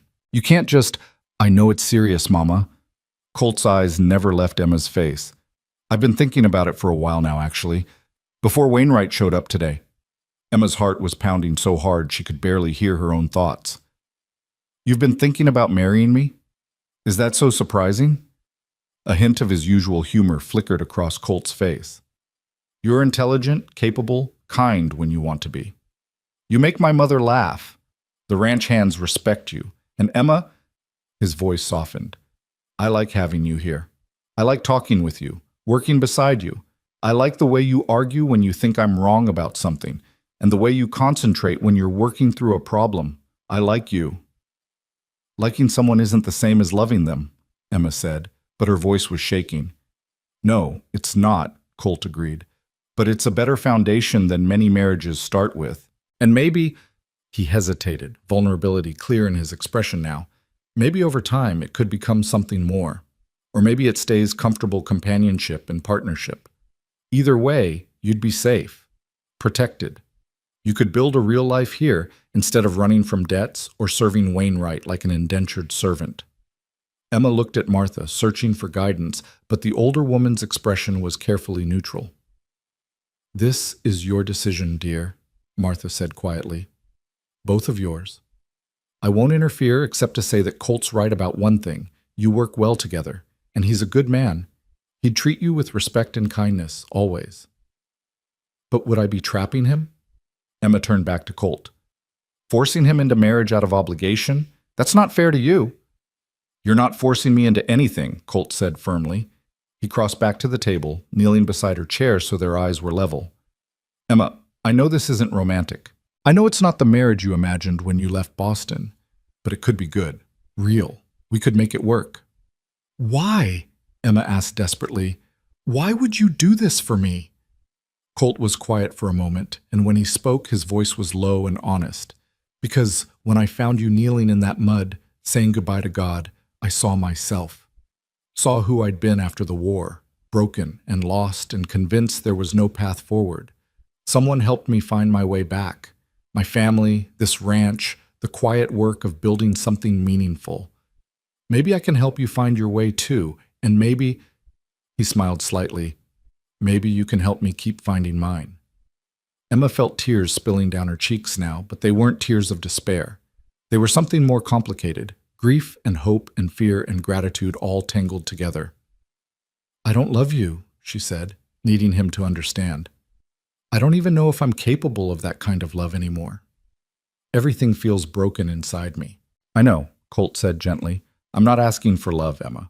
I'm asking for partnership, for trust, for a chance to build something together." He reached out slowly, giving her time to pull away, and took her hand. His palm was warm and calloused, steady and real. "Marry me. Not because you owe me, not because you have no choice, but because maybe we could make each other's lives better." Emma looked down at their joined hands. 6 weeks ago, she'd been traveling to marry a stranger out of duty and desperation. Now she was being offered marriage again, but this time from someone she knew. Someone who'd shown her kindness without expectation. Someone who made her laugh despite everything. Who challenged her mind. Who seemed to genuinely value her presence. It wasn't love, but maybe Colt was right. Maybe it was something better, something real and honest, and built on mutual respect rather than romantic fantasy.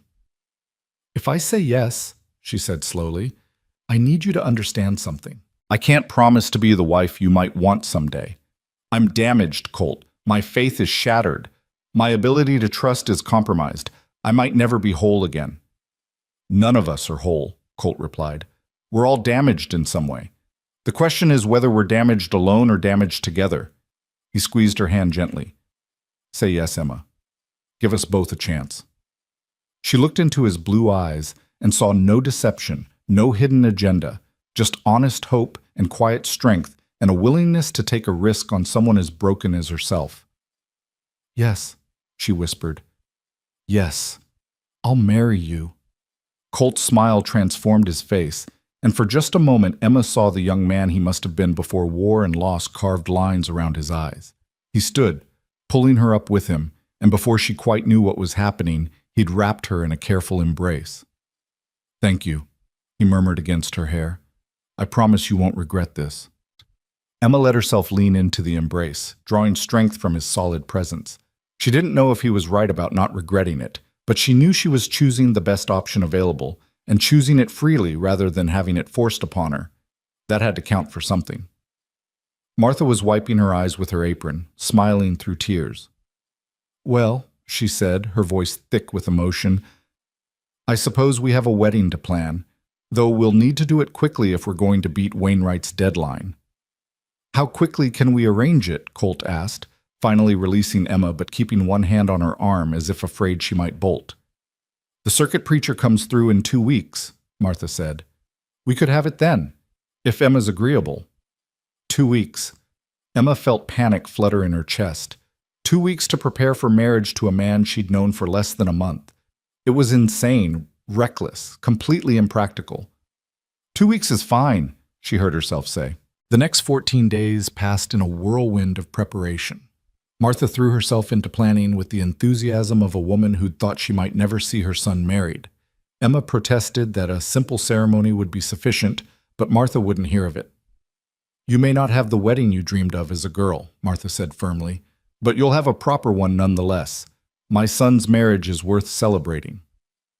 Word spread quickly through the neighboring ranches and the small town of Clearwater, 5 miles away. People Emma had never met sent gifts. A set of hand-embroidered pillowcases, a quilt pieced together by the church ladies, preserves and smoked meats to stock the couple's household. The generosity overwhelmed her, particularly from strangers who owed her nothing. "That's frontier hospitality," Rosa explained as she helped Emma sort through the gifts.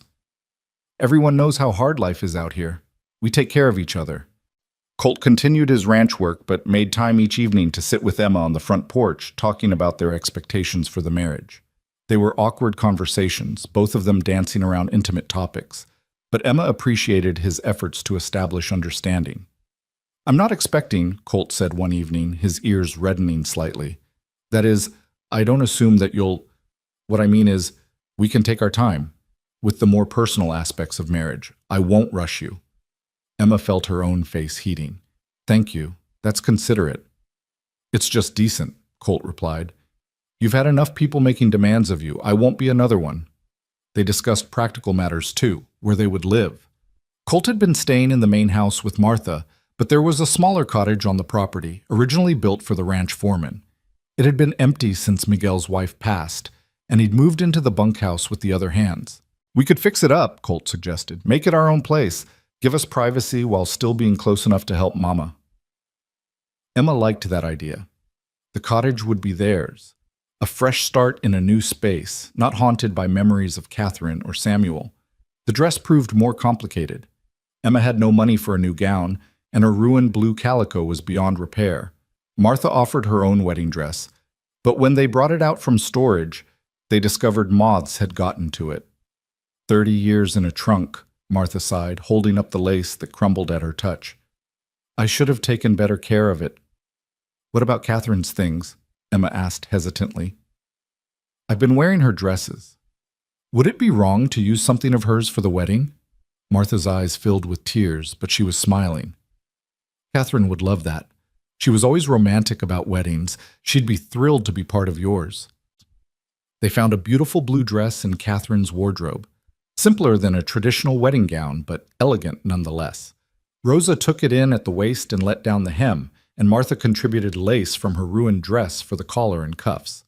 The result was something between old and new, borrowed and blue, a dress that seemed to embody Emma's strange journey to this moment. 5 days before the wedding, Emma sat down and finally wrote to her father.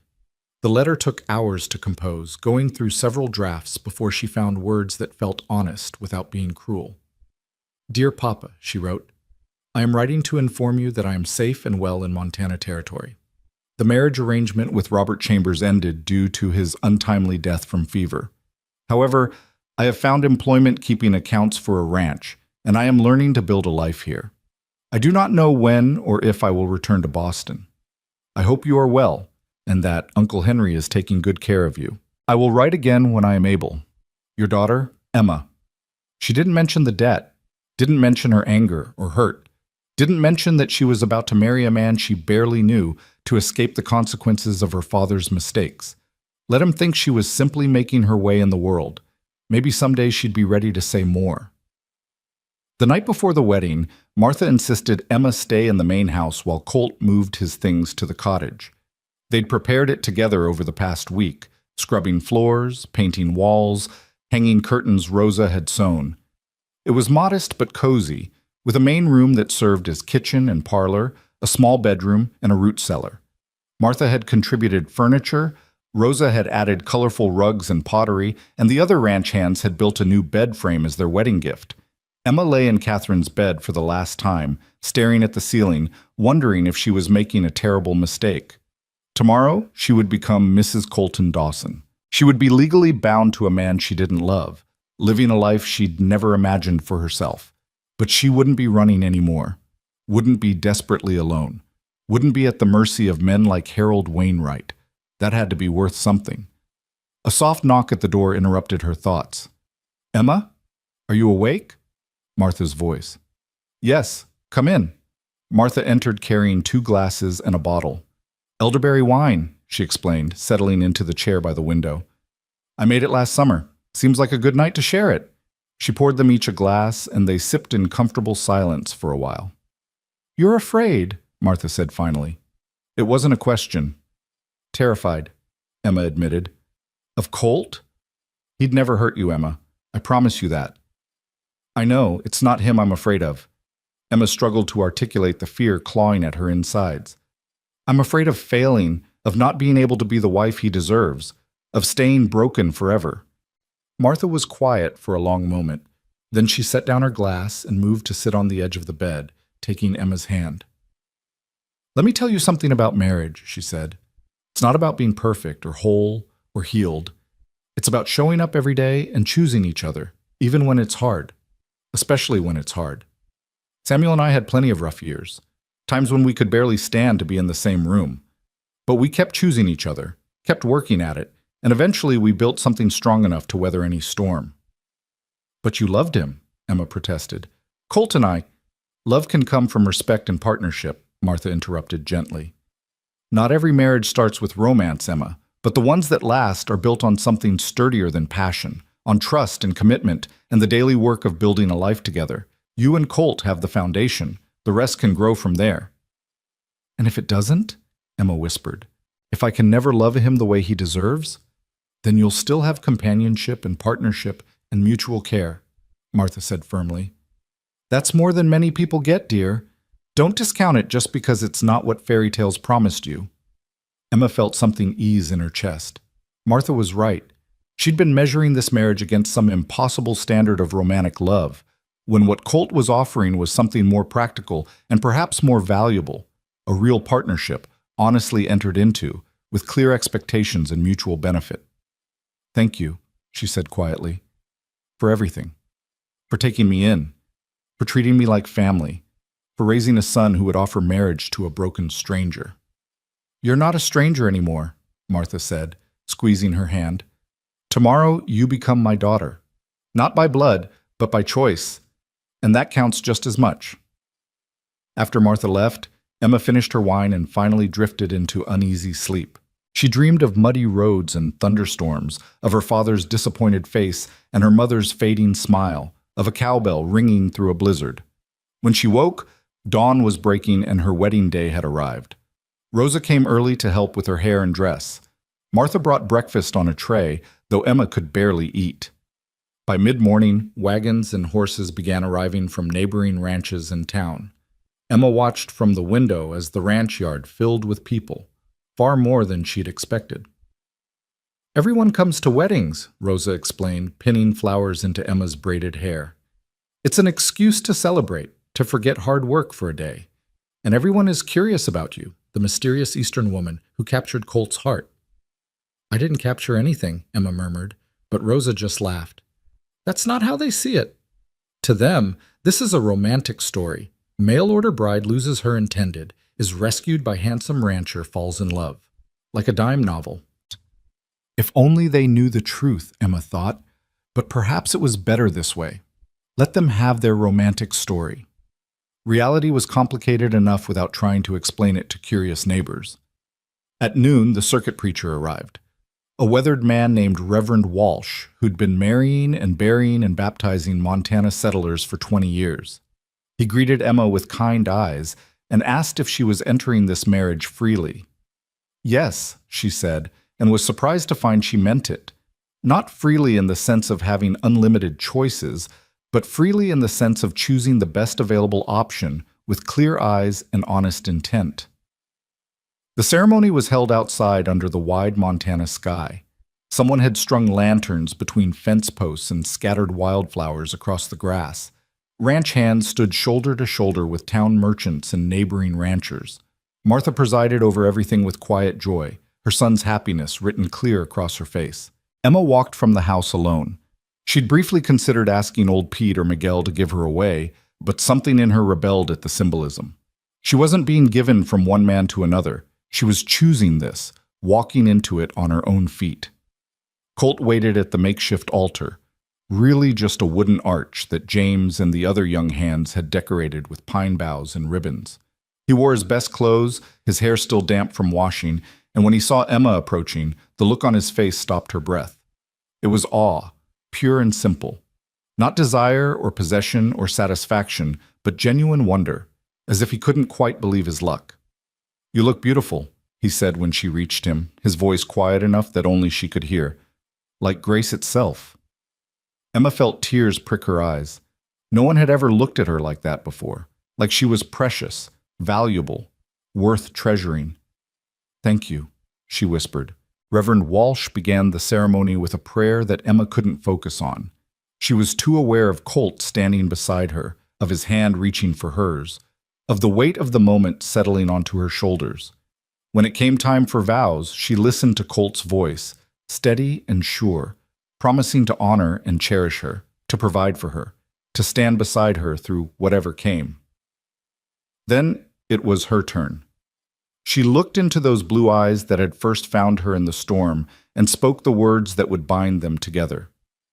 I, Emma Rose Sinclair, take you, Colton James Dawson, to be my lawfully wedded husband.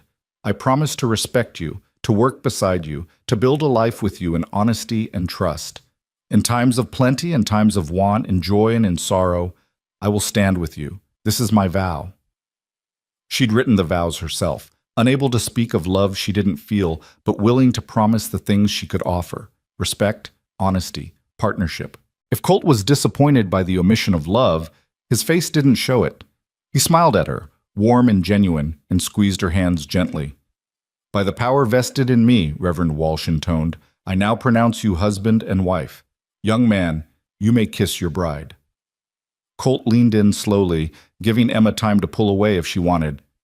But she didn't. She let him kiss her gently, sweetly, his lips warm against hers for just a moment before he pulled back.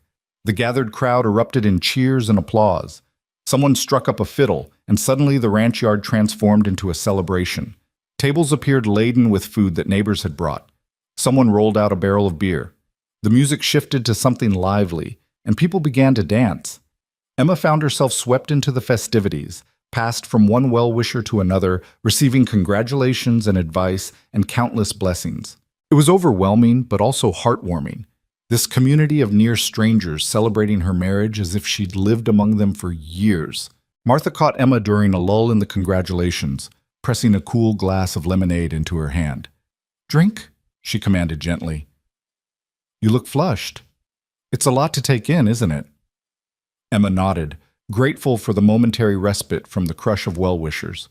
Her cheeks ached from smiling, and her hand was sore from being shaken by what felt like half the territory. "I didn't expect so many people." "Weddings are community affairs out here," Martha said, her eyes scanning the crowd with obvious satisfaction. "Everyone's eager to meet you properly. You're one of us now, Emma, Mrs. Colton Dawson of Dawson Creek Ranch. That means something in these parts." Mrs. Colton Dawson. The name felt foreign on Emma's tongue, like borrowed clothes that didn't quite fit. She watched Colt across the yard, surrounded by ranchers and cowboys, accepting their ribbing and congratulations with easy grace. He caught her eye and smiled, and Emma managed to smile back, though her stomach was tight with nerves about what came after the celebration ended. "There you are," a cheerful voice interrupted her thoughts. A young woman about Emma's age approached, pretty and blonde with a friendly smile. "I'm Sarah Jameson from the Triple J Ranch, just east of here. I wanted to welcome you properly, but the crowd's been 3 deep around you all afternoon." "Thank you," Emma said, accepting the woman's warm handshake. The name Jameson rang a bell, and then she remembered. Peter Jameson, the young man who'd been engaged to Catherine. Sarah seemed to read her thoughts. "Yes, Peter's my brother. He's here somewhere, probably avoiding the dancing. He's still not quite himself since Catherine passed." Her expression grew somber. They were very much in love. Her death hit him hard. "I'm sorry," Emma said quietly, "for your family's loss and his." "Thank you. But today's about new beginnings, not old sorrows." Sarah's smile returned. "I hope you'll come visit once you're settled. It gets lonely out here for women without other women to talk to. The men are lovely, but they don't understand half of what we need to say." Emma found herself warming to Sarah's straightforward manner. "I'd like that." "Good. Now, fair warning, Mrs. Henderson from town is heading this way, and she's going to interrogate you about your background. She means well, but she's terribly nosy. Just smile and give vague answers. Works every time." Sure enough, a formidable woman in her 60s bore down on them, and Emma spent the next 10 minutes deflecting polite but probing questions about her family, her education, and how exactly she'd ended up at Dawson Creek Ranch.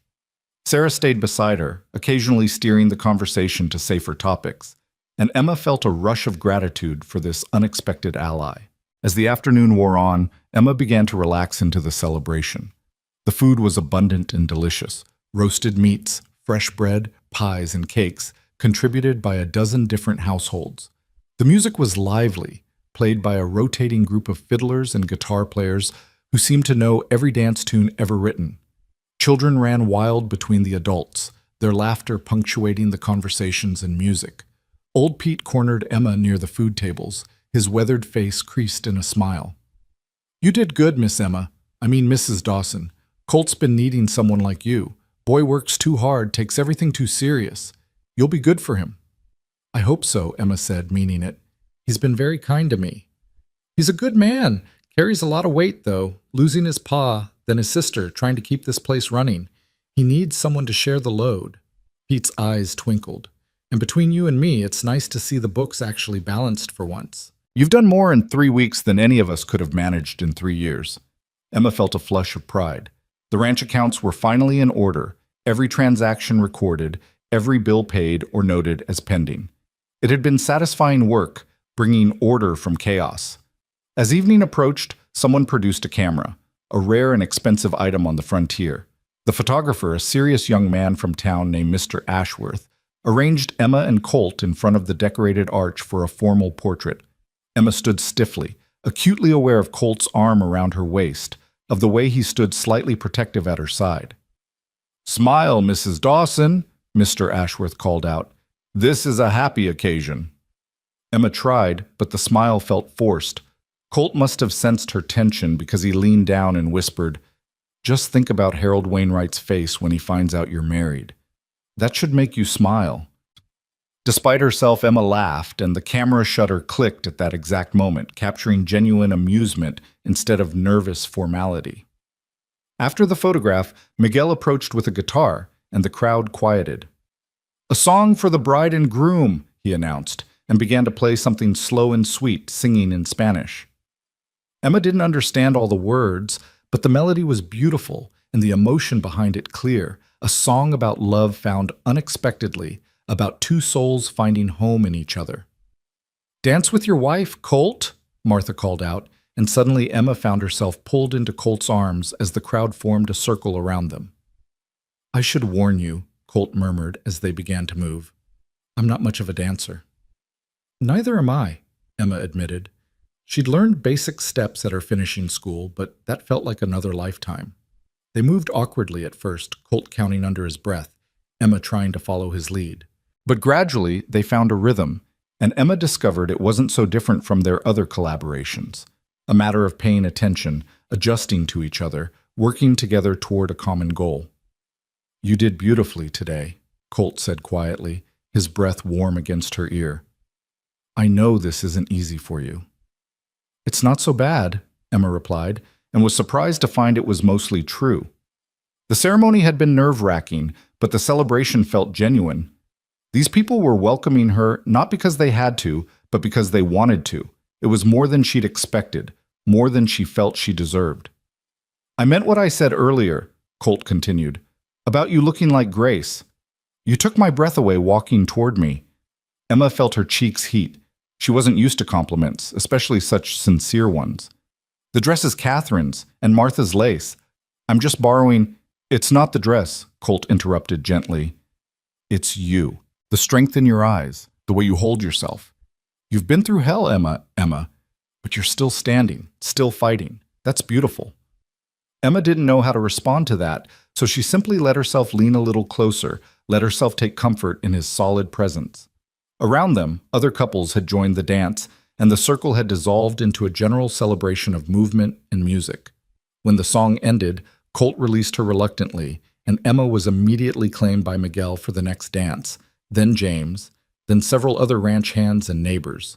She danced until her feet ached, and her borrowed shoes felt too tight, until the sun began to set and lanterns were lit to hold back the gathering darkness.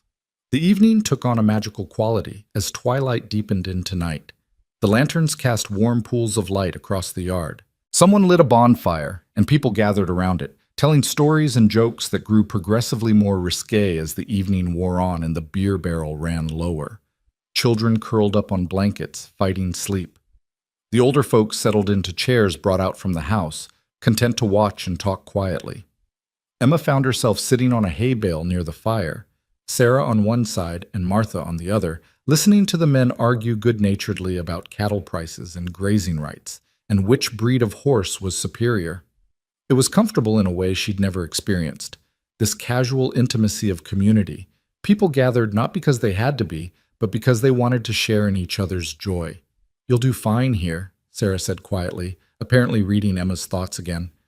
"I can see you're still uncertain, but you belong already. You just don't know it yet." "How can you tell?" Emma asked. "The way you look at this place, at these people. There's affection there, even if you're trying to protect yourself from feeling it too deeply." Sarah smiled. "I did the same thing when I first came here. I grew up in St. Louis, came west with my family when I was 16. Thought I'd hate it. The isolation, the hard work, the lack of sophistication. But the land gets into your blood. The people too. Give it time. Emma wanted to believe her, but doubt still gnawed at her edges. Could she really build a life here? Could this marriage of convenience become something real? Could she ever shake the feeling that she was play acting at being Mrs. Colton Dawson, waiting for someone to expose her as a fraud? As if summoned by her thoughts, Colt appeared beside her, offering his hand. "Walk with me?" he asked. Emma took his hand and let him pull her to her feet. They walked away from the bonfire, toward the darkened pastures where the noise of the celebration faded to a pleasant murmur. The stars overhead were brilliant, undimmed by city lights, stretching from horizon to horizon in a river of light. "It's beautiful," Emma breathed, tilting her head back to take in the vastness of the sky. "One of my favorite things about this place," Colt agreed. "On nights like this, it's easy to believe in something bigger than ourselves." Emma tensed slightly at the religious implication, but Colt didn't push it. They walked in silence for a while, their footsteps crunching in the dry grass. "Are you all right?" he asked finally. "Really all right? Today was a lot." Emma paused, searching for honesty. "I'm overwhelmed, grateful, scared, hopeful, all of it at once." "That seems reasonable," Colt said. "It's been quite a day for both of us." They'd reached the fence line, and Colt stopped, leaning against a post. Emma stood beside him, acutely aware that they were alone for the first time as husband and wife, that the celebration would wind down soon, and everyone would expect them to retire to their cottage. "Colt," she said hesitantly, "about tonight. I know we're married now, but I meant what I said before," he interrupted gently. "We'll take our time. I'm not expecting anything from you that you're not ready to give." Relief flooded through her. "Thank you. I just need time to adjust to all this." "We have time," Colt assured her. "All the time you need." He turned to face her more fully. "Emma, I want you to understand something. This marriage, yes, it started as a practical solution to a problem, but I'm committed to making it real, to building something genuine between us. I won't rush you, but I also won't give up on the possibility that this could become more than just convenience." Emma looked up at him, at his honest face in the starlight, and felt something shift in her chest. Not love. She wasn't ready to call it that. But maybe the beginning of trust. The tentative hope that maybe Colt was right. Maybe they could build something real. "I'll try," she said quietly. "That's all I can promise right now. But I'll try." "That's all I'm asking." Colt smiled and offered his arm. "Now, shall we return to our guests? I believe Martha was organizing some kind of charivari, and I'd like to head that off before it gets too out of hand." Emma laughed, the tension breaking. "What's a charivari?" "Trust me, you don't want to know. It involves noise-making outside the newlyweds' cottage and generally embarrassing everyone involved. It's tradition, but I'm hoping we can convince them we're too dignified for such things." They returned to find the party indeed winding down. Families with children were packing up, calling out final congratulations. The older folks were settling their accounts of who'd ride with whom back to town or neighboring ranches. Martha was directing the cleanup with her usual efficiency, though she kept shooting meaningful glances at Colt and Emma. Peter Jameson approached them hesitantly. He was tall and thin, with haunted eyes that Emma recognized, the look of someone carrying grief they couldn't quite set down. "Congratulations," he said, his voice quiet. "I'm happy for you both. Catherine would have been pleased." "Thank you, Peter," Colt replied warmly. "That means a lot." Peter nodded and moved away quickly, and Emma felt a pang of sympathy. Here was someone else whose life had been derailed by loss, who was still struggling to find his footing. At least she wasn't alone in that. As the last guest departed, calling out final blessings and bawdy jokes, Martha pulled Emma aside. "The cottage is ready. Rosa and I prepared everything this afternoon. There's food in the larder, wood for the stove, linens on the bed, everything you'll need. Thank you, Martha, for everything. For welcoming me, for planning this beautiful celebration, for raising such a good man." Martha's eyes filled with tears, and she pulled Emma into a tight embrace. "You're my daughter now," she said fiercely, "not by blood, but by choice." That means if you need anything, anything at all, you come to me. Understand? Emma nodded against her shoulder, her own eyes burning with unshed tears. I understand. Good. Now go on. Your husband's waiting, and you both look exhausted. Colt stood near the cottage door saying final goodbyes to Miguel and the ranch hands. When he saw Emma approaching, he straightened, suddenly looking as nervous as she felt. Ready? He asked. As I'll ever be, Emma replied. He opened the door and gestured for her to enter first. Emma stepped over the threshold and stopped, taking in the transformation. The cottage glowed with lamplight and candles. Fresh flowers in mason jars adorned every surface. The wooden floors gleamed from recent scrubbing. Colorful rag rugs softened the space. The furniture, a sofa near the fireplace, a table with 2 chairs, a rocking chair by the window, was simple but inviting. Through an open doorway, Emma could see the bedroom, and her stomach clenched with nervousness. The bed looked enormous, covered with the wedding quilt the church ladies had made, a pattern of interlocking rings in blues and golds. It's beautiful, she said, meaning it. You and Martha did wonderful work. Rosa and the hands helped too, Colt said, closing the door behind them. Everyone wanted to contribute something. An awkward silence fell. They stood in the middle of the main room, husband and wife, alone together for the first time, with nowhere to hide from the reality of what they'd done. Emma, Colt began, then paused, running a hand through his hair. I'm going to make some tea. And then we're going to sit and talk, like we have every evening for the past 3 weeks. This doesn't have to be strange or frightening. We're still the same people we were this morning. Emma felt some of her tension ease. He was right. The ceremony hadn't fundamentally changed who they were or how they related to each other. She moved to the table and sat, watching as Colt competently worked the small stove, heating water and preparing tea with the ease of someone who'd been managing for himself. When he brought 2 cups to the table and sat across from her, it felt almost normal. They sipped in companionable silence for a moment. Tell me about the ranch's winter preparations, Emma said finally, grasping for safe topic.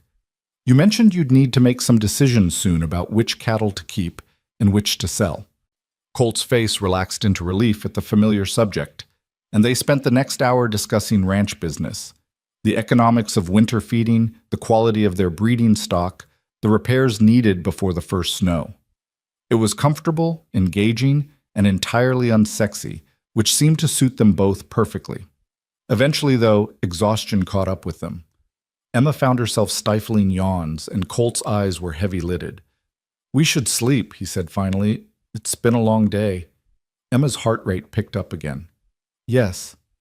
Colt stood and moved to a trunk in the corner, pulling out a blanket and pillow. I'll sleep on the sofa tonight. Give you privacy to settle in. Colt, you don't have to. I want to, he interrupted gently. Emma, we have the rest of our lives to figure out the sleeping arrangements. Tonight, you need rest more than anything else. Go on, the bedroom's yours. Emma wanted to argue, to say that she couldn't displace him from his own bed on their wedding night. But the truth was, she was grateful. The thought of sharing a bed tonight, even chastely, felt overwhelming. Thank you, she whispered. You're very kind. Not kind, just patient. He smiled at her. Now go on before you fall asleep at the table. Emma retreated to the bedroom, closing the door behind her. Someone, probably Rosa, had left a white cotton nightgown laid out on the bed.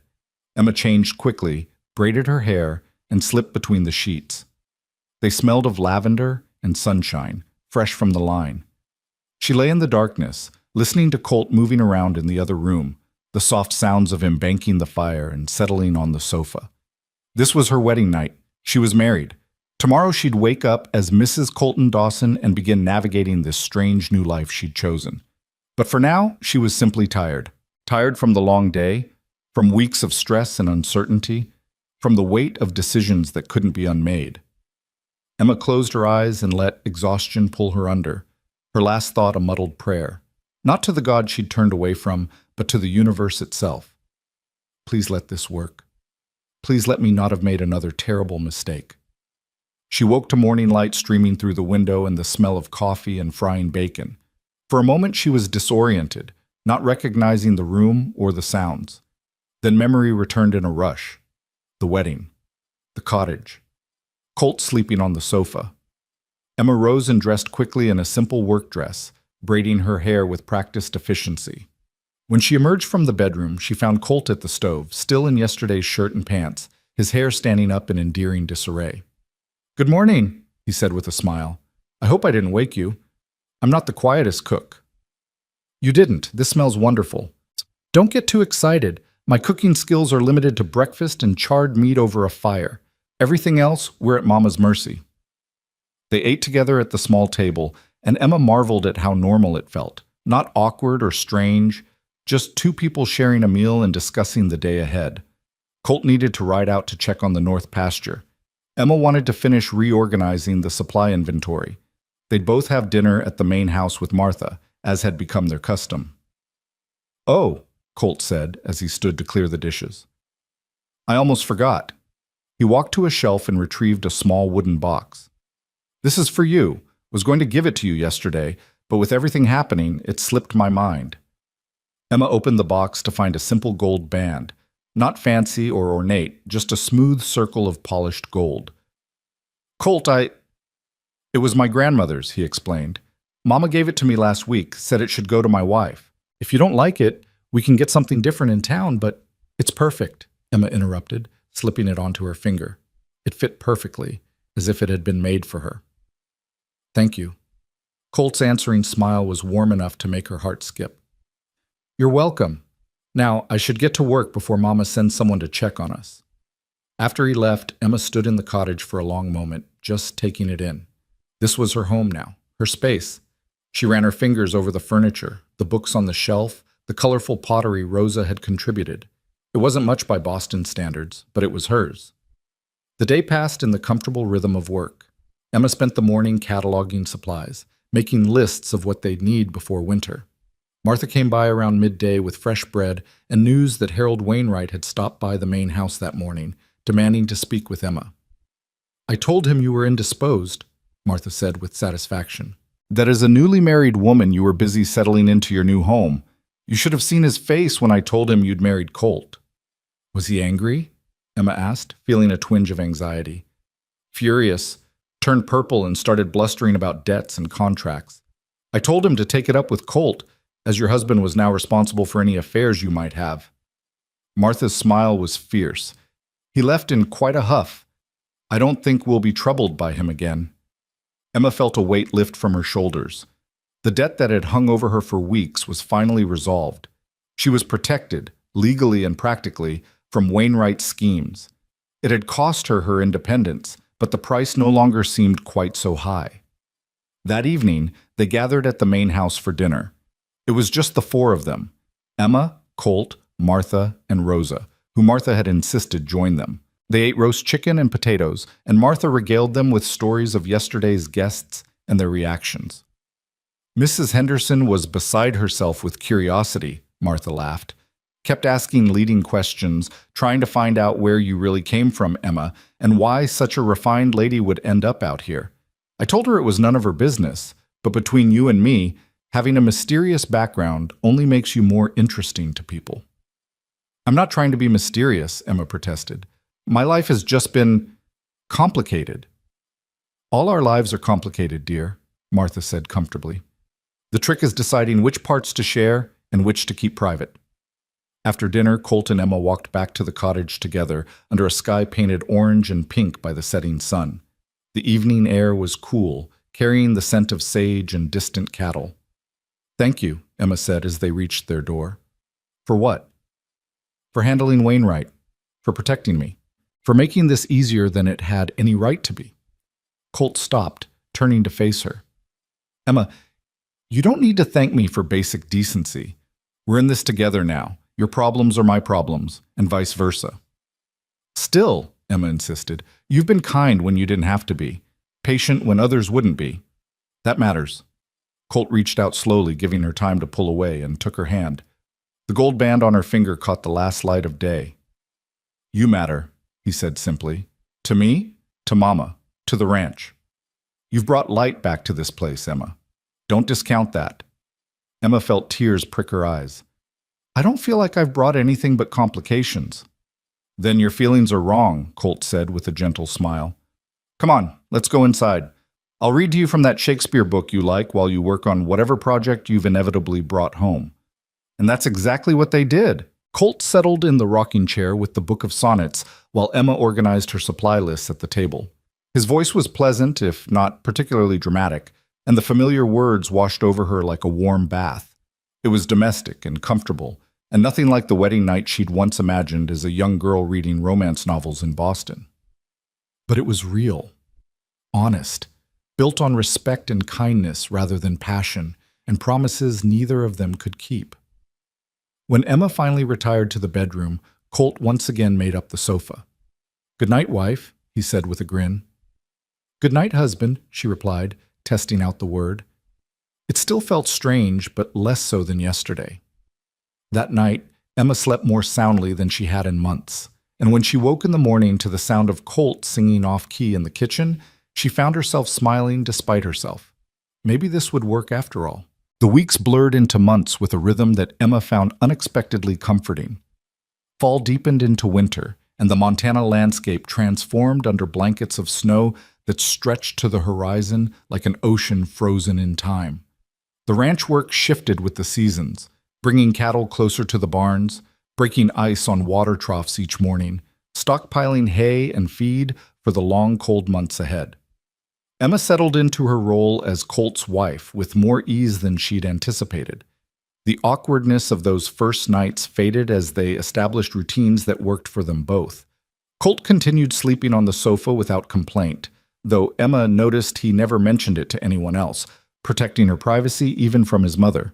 They worked side by side during the days, Emma managing the books and correspondence while Colt handled the physical labor of ranching, and spent their evenings in quiet companionship, reading or talking or simply existing together in comfortable silence. It wasn't the passionate romance of novels, but it was something perhaps more valuable, genuine partnership built on mutual respect and growing affection. 3 months after the wedding, on a bitterly cold January morning, Emma sat at the kitchen table in the cottage working through supply orders when she heard horses approaching. Through the frost-edged window, she saw 2 riders, Sheriff Morrison from Clearwater and a man she didn't recognize wearing a judge's formal coat despite the weather. Her heart sank. The circuit judge. She'd known he was due to arrive eventually, but she'd allowed herself to hope that Wainwright had given up his pursuit of the debt. Apparently hope had been premature. Colt emerged from the barn as the riders dismounted, and Emma watched through the window as they spoke. Even from a distance, she could read tension in Colt's posture. After a few minutes of conversation, he turned toward the cottage and gestured for her to come out. Emma wrapped herself in her warmest shawl and stepped into the frigid air. The sheriff, a decent man named Tom Morrison, who she'd met several times in town, tipped his hat respectfully. "Mrs. Dawson," he said, "I apologize for the intrusion, but Judge Patterson here needs to speak with you regarding a legal matter." The judge was an older man with shrewd eyes and a no-nonsense demeanor. "Mrs. Dawson, I'm here about a complaint filed by Harold Wainwright regarding a debt allegedly owed by you in the amount of $500. Mr. Wainwright has presented a contract as evidence. I need to hear your response to these claims." "The debt was settled upon our marriage," Colt interjected. "Under territorial law, her debts became mine. I've paid Wainwright in full." Judge Patterson consulted a sheaf of papers. "Mr. Wainwright claims the payment was insufficient and made under duress. He's demanding an additional $200 in interest and damages." Emma felt rage surge through her. "That's extortion. The original debt was questionable enough. My father signed that contract without my knowledge or consent. But now Mr. Wainwright is simply inventing charges." "Do you have proof of payment, Mr. Dawson?" the judge asked. "I do." Colt's voice was steady. "I paid him $600, the original $500 plus $100 in interest, which was more than generous given the circumstances." He signed a receipt. "May I see this receipt?" Colt's expression darkened. He took it with him, said he needed it for his records. I assumed, foolishly it seems, that his word as a gentleman would be sufficient. Judge Patterson sighed, the sound of a man who'd seen too many such cases. "Without that receipt, Mrs. Dawson, you have no proof the debt was paid. Mr. Wainwright claims you still owe the additional amount, and he's within his rights to pursue collection. This is outrageous, Martha's voice rang out as she approached from the main house, her face flushed with anger. Harold Wainwright is a lying cheat, Judge Patterson, and you know it. Everyone in this territory knows it. What I know personally and what I can prove in court are two different things, Martha, the judge replied wearily. I don't like this any more than you do, but the law is the law. Without proof of payment, I have proof, Emma said suddenly. Everyone turned to look at her. Not of the payment itself, but of Mr. Wainwright's character and intentions. He came here before the wedding and made certain offers, certain suggestions about how I might work off the debt. Martha and Colt both witnessed his implications. The judge's expression sharpened. What kind of suggestions? The kind that make it clear his interest isn't in collecting a legitimate debt, but in exercising power over a vulnerable woman, Emma said, her voice steady despite the anger coursing through her. He wanted me as his household servant, bound to him indefinitely through creative accounting that would ensure I could never fully repay what was owed. That's a serious accusation, Mrs. Dawson. It's the truth, Colt said firmly. I was there. He was threatening her, Judge, trying to coerce her into service that would have been little better than slavery. That's why we married so quickly, to protect Emma from his schemes. Sheriff Morrison shifted uncomfortably. Judge, if I may, Harold Wainwright has a reputation in Clearwater. There have been complaints before about his treatment of people who owe him money. Nothing we could make stick legally, but the pattern is there. Judge Patterson was quiet for a long moment, studying Emma's face. Finally, he said, Mrs. Dawson, did you sign the original contract with Mr. Wainwright's brother? No, sir. My father signed it. I was never consulted and didn't even know about the arrangement until after I'd already left Boston. And you were supposed to marry Robert Chambers in exchange for this dowry money? Yes, sir. But Mr. Chambers died before the marriage could take place. That's correct? The judge consulted his papers again, then looked up with something like satisfaction in his eyes. Then I'm ruling that the debt was invalid from the moment Robert Chambers died. A dowry contract is contingent upon marriage. No marriage, no valid contract. The money advanced was a speculative investment on Mr. Chambers' part, and he assumed the risk when he made it. His heirs have no legitimate claim on you, Mrs. Dawson. Emma felt her knees go weak with relief. I mean, you owe Harold Wainwright nothing. Not now, not ever. And if he continues to harass you about this matter, he'll face charges of his own. Judge Patterson's expression hardened. I'm tired of men like Wainwright using the law as a weapon against vulnerable women.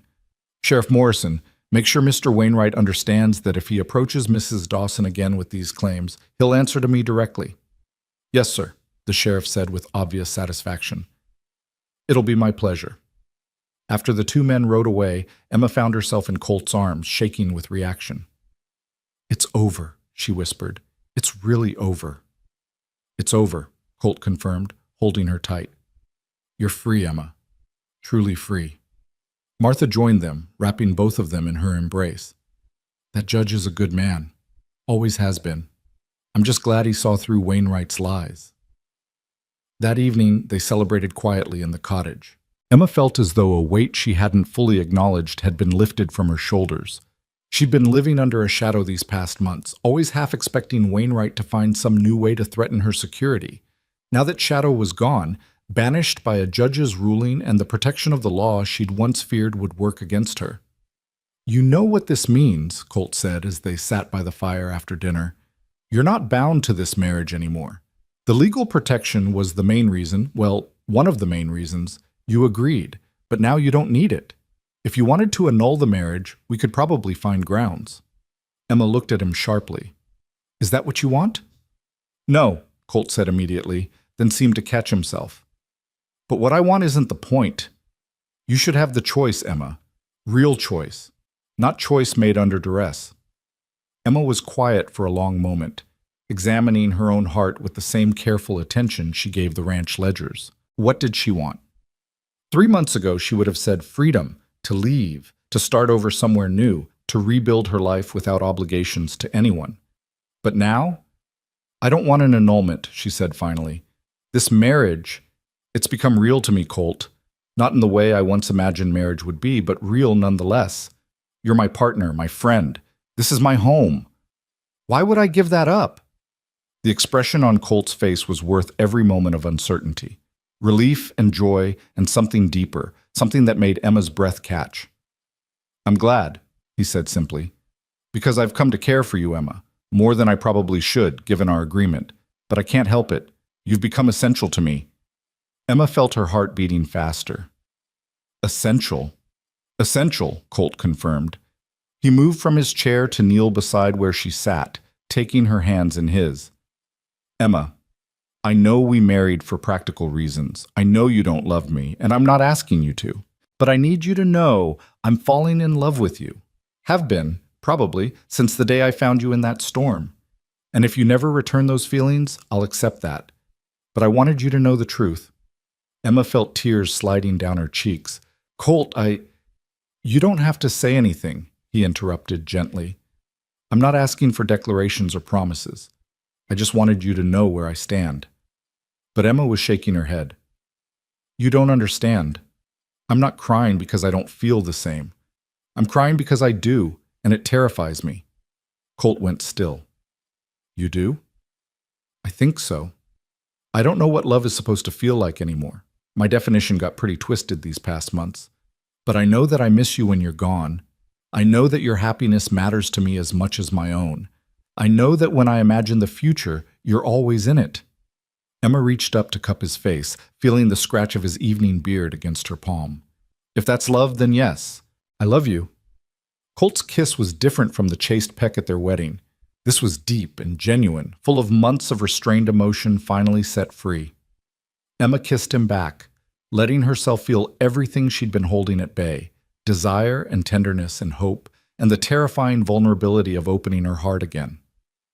When they finally broke apart, both breathing hard, Colt rested his forehead against hers. Emma Dawson, he murmured, you're the most remarkable woman I've ever known. I'm really not, Emma protested. I'm just someone who got lost and found her way home. Then I'm glad your way led here. To me. That night, for the first time since their wedding, Colt didn't sleep on the sofa. Emma invited him to the bedroom, and though they moved with shy uncertainty, there was no doubt about the genuine emotion between them. They came together as equals, as partners, as two people who'd found in each other something neither had been looking for but both desperately needed. Afterwards, lying in Colt's arms in the darkness, Emma felt a peace she'd never experienced before. Not the absence of trouble. She knew life would bring more challenges.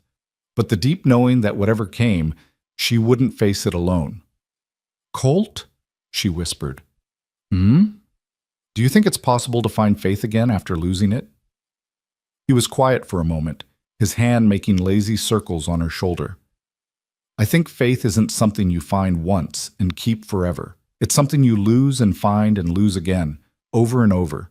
Each time you find it, it's different. Maybe less innocent, but deeper, more real. I want to believe again, Emma admitted. Not the blind faith I had before, but something more honest. Something that acknowledges the hard parts. Then you will, Colt said simply. Give it time. Winter gave way to spring, and spring to summer. The ranch flourished under Emma and Colt's joint management. Emma's careful bookkeeping and Colt's ranching expertise proved a formidable combination. They expanded their herd, improved their grazing land, and built a reputation for fair dealing that brought them respect throughout the territory.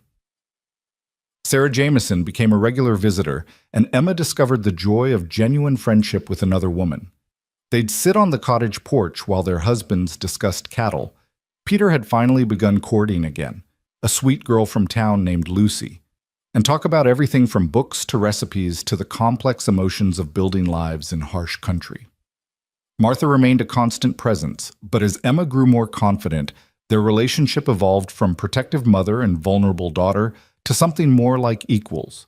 Emma taught Martha to read without her spectacles using a magnifying glass she'd ordered from a catalog, and Martha taught Emma the 100 small skills needed to thrive on a frontier ranch.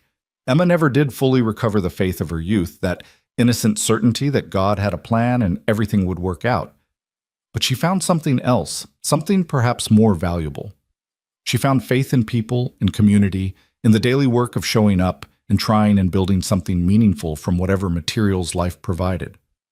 On Sunday mornings, she and Colt attended the small church in Clearwater. Emma didn't always agree with Reverend Walsh's sermons, and sometimes she sat through the service feeling more doubt than devotion. But she kept going, kept trying, kept leaving space for the possibility that maybe, just maybe, there was something larger than herself at work in the world. One evening in late summer, as they sat on their porch watching the sun set over the mountains, Emma pulled out a letter she'd received that morning.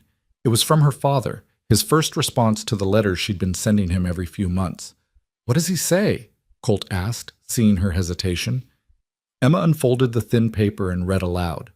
"My dearest Emma, I cannot tell you what it meant to receive your letters and know you are safe and it seems happy. I have carried such guilt these past months, knowing what my weakness cost you. Your uncle has helped me find work as a bookkeeper. Ironic, isn't it, that I can manage other people's accounts even as I destroyed my own. I am sober now, attending church again, trying to rebuild my life into something resembling respectability. I do not ask your forgiveness. I have no right to such a gift. But I want you to know that I am proud of you. Proud of your strength, your resilience, your ability to build a life from the ashes I left you. Your mother would be proud too. I hope someday you might find it in your heart to write me again. If not, I understand. Your loving father, Joseph." Emma finished reading and found tears on her cheeks. "He's trying," she said quietly. "That's something." "It's more than something," Colt said, putting his arm around her shoulders. "It's everything. Takes courage to admit you were wrong, to try to make amends." "I think I might be ready to forgive him," Emma admitted. "Not forget. I'll never forget what he did. But forgive.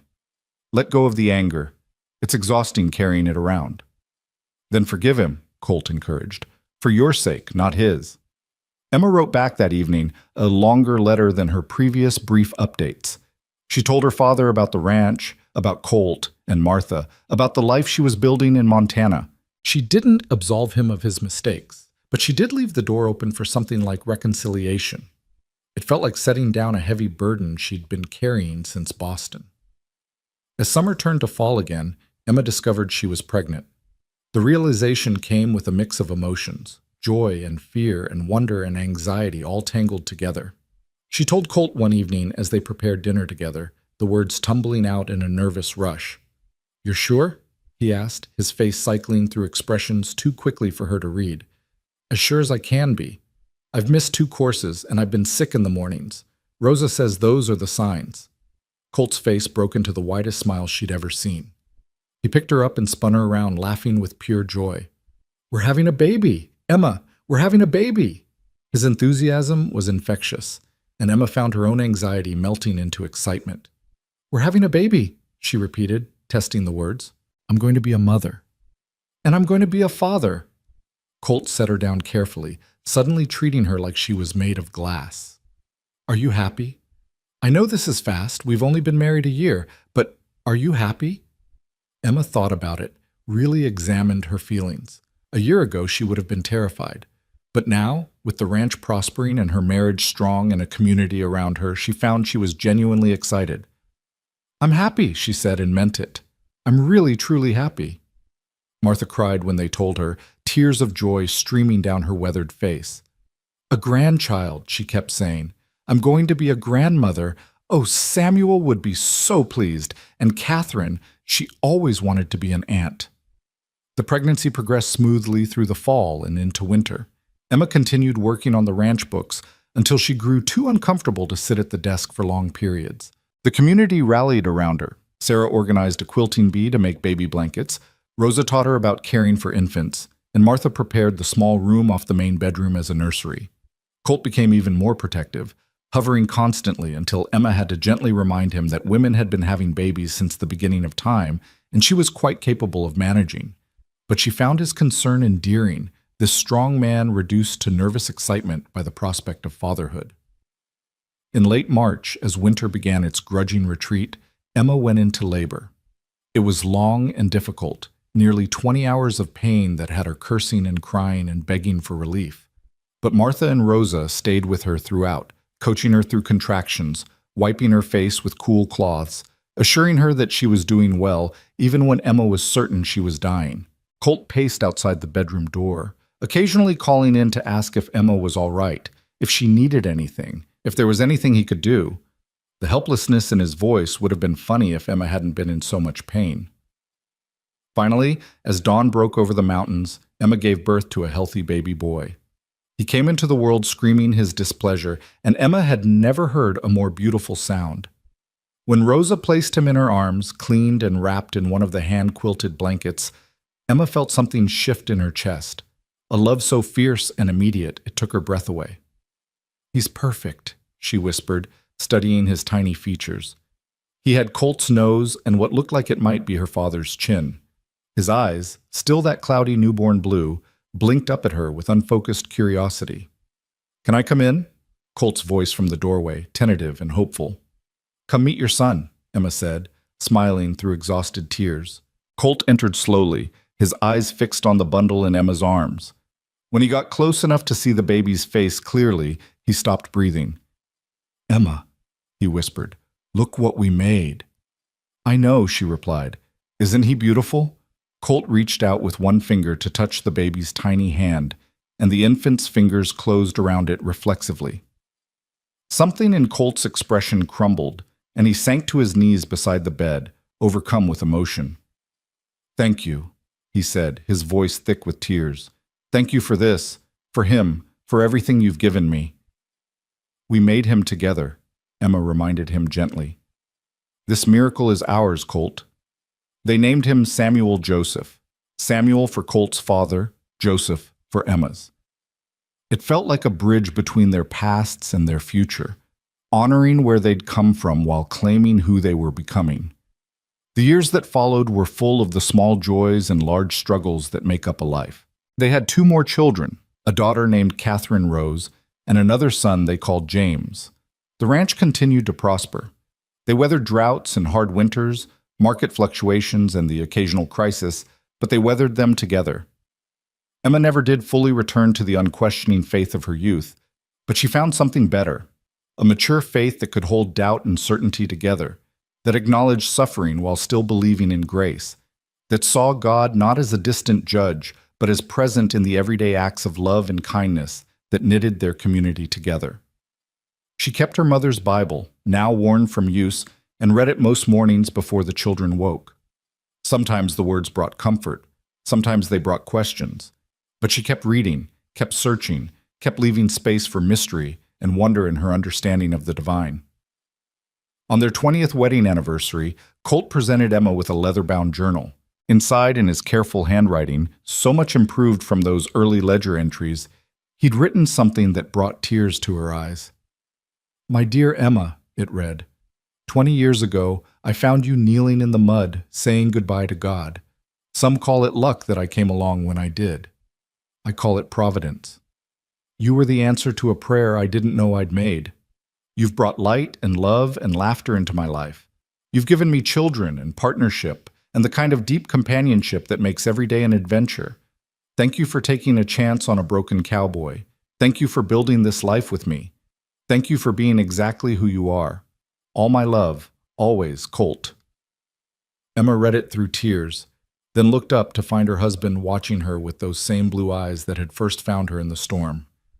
"You've made me so happy," she said simply, "happier than I ever thought possible." "Good," Colt replied, pulling her into his arms. "That was always the plan." That evening, they stood together on the porch of the cottage, expanded now to accommodate their growing family, and looked out over Dawson Creek Ranch. The land stretched before them, golden in the evening light. Their children played in the yard, Samuel teaching his younger siblings to rope fence posts. Martha sat in her rocking chair on the main house porch, watching her grandchildren with obvious delight. Emma leaned against Colt's shoulder, feeling the solid strength of him, and thought about the journey that had brought her here, the losses and disappointments, the broken dreams and shattered faith, the desperate prayer in the mud and the stranger who'd appeared through the storm. She'd left Boston with doubt and fear, certain that God had abandoned her. But standing here, surrounded by the life she and Colt had built together, Emma realized something. Maybe God hadn't abandoned her at all. Maybe he'd simply been preparing her for something she never could have imagined, a love deeper than romance, a faith more honest than platitudes, a home built not on certainty, but on the daily choice to show up, to try, to believe in possibility even when outcomes were uncertain. "What are you thinking about?" Colt asked, his arm tightening around her waist. "About roads," Emma said. "How sometimes the broken ones lead exactly where we need to go." "That's pretty philosophical for a Wednesday evening," Colt teased gently. Emma smiled. "I'm a philosophical woman. You should know that by now." "I do know it. It's one of the things I love most about you."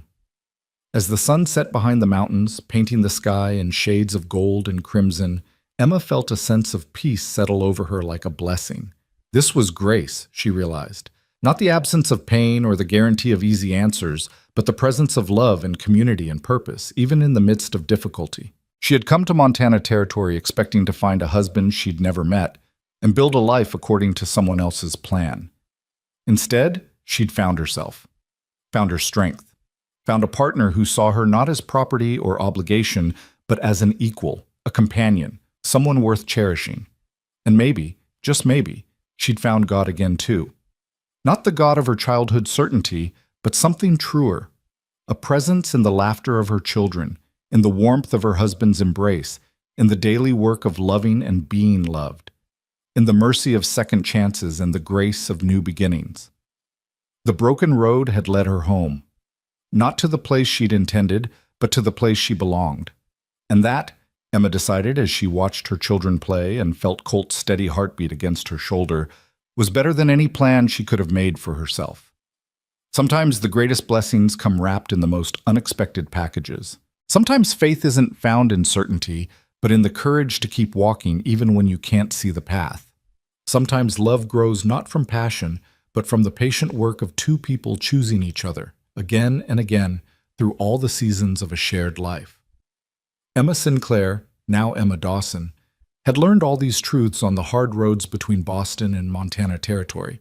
And standing here in the twilight, surrounded by the life she'd built from the ruins of her shattered plans, she finally understood what her father had tried to tell her all those months ago in Boston, what she'd been too angry to hear. This had been God's plan all along, not the suffering or loss, though those were simply the cost of living in a broken world, but the redemption, the restoration, the unexpected grace of finding home in the wilderness, love in the storm, faith in the daily work of building something meaningful with another flawed and beautiful human being. "I love you," she said, turning to kiss Colt softly. "I love you too," he replied. "Always have, always will." And as the stars began to appear in the darkening sky above Montana, the same stars that had guided her west, that had witnessed her despair and watched her healing, Emma closed her eyes and whispered a prayer, not a plea for help or a desperate bargaining, simply gratitude.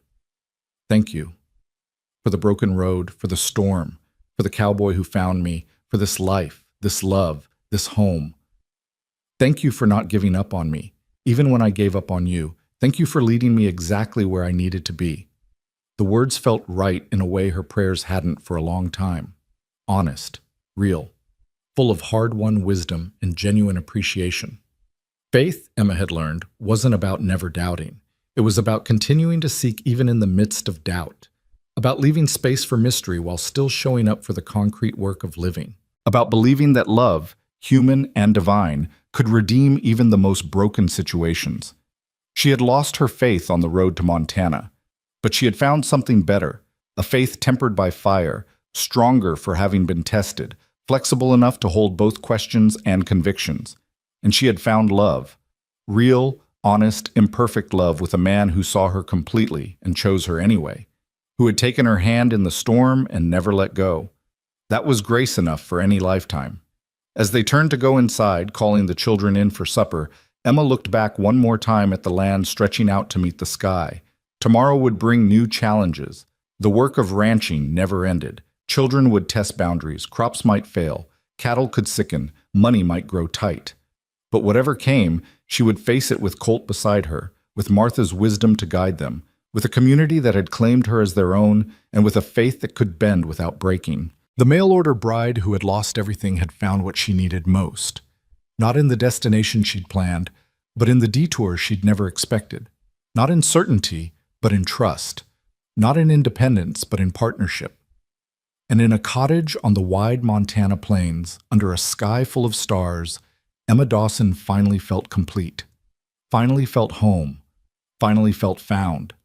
The broken road had led her here, and here, surrounded by love and purpose, and the daily grace of building a life with someone who truly saw her, was exactly where she belonged.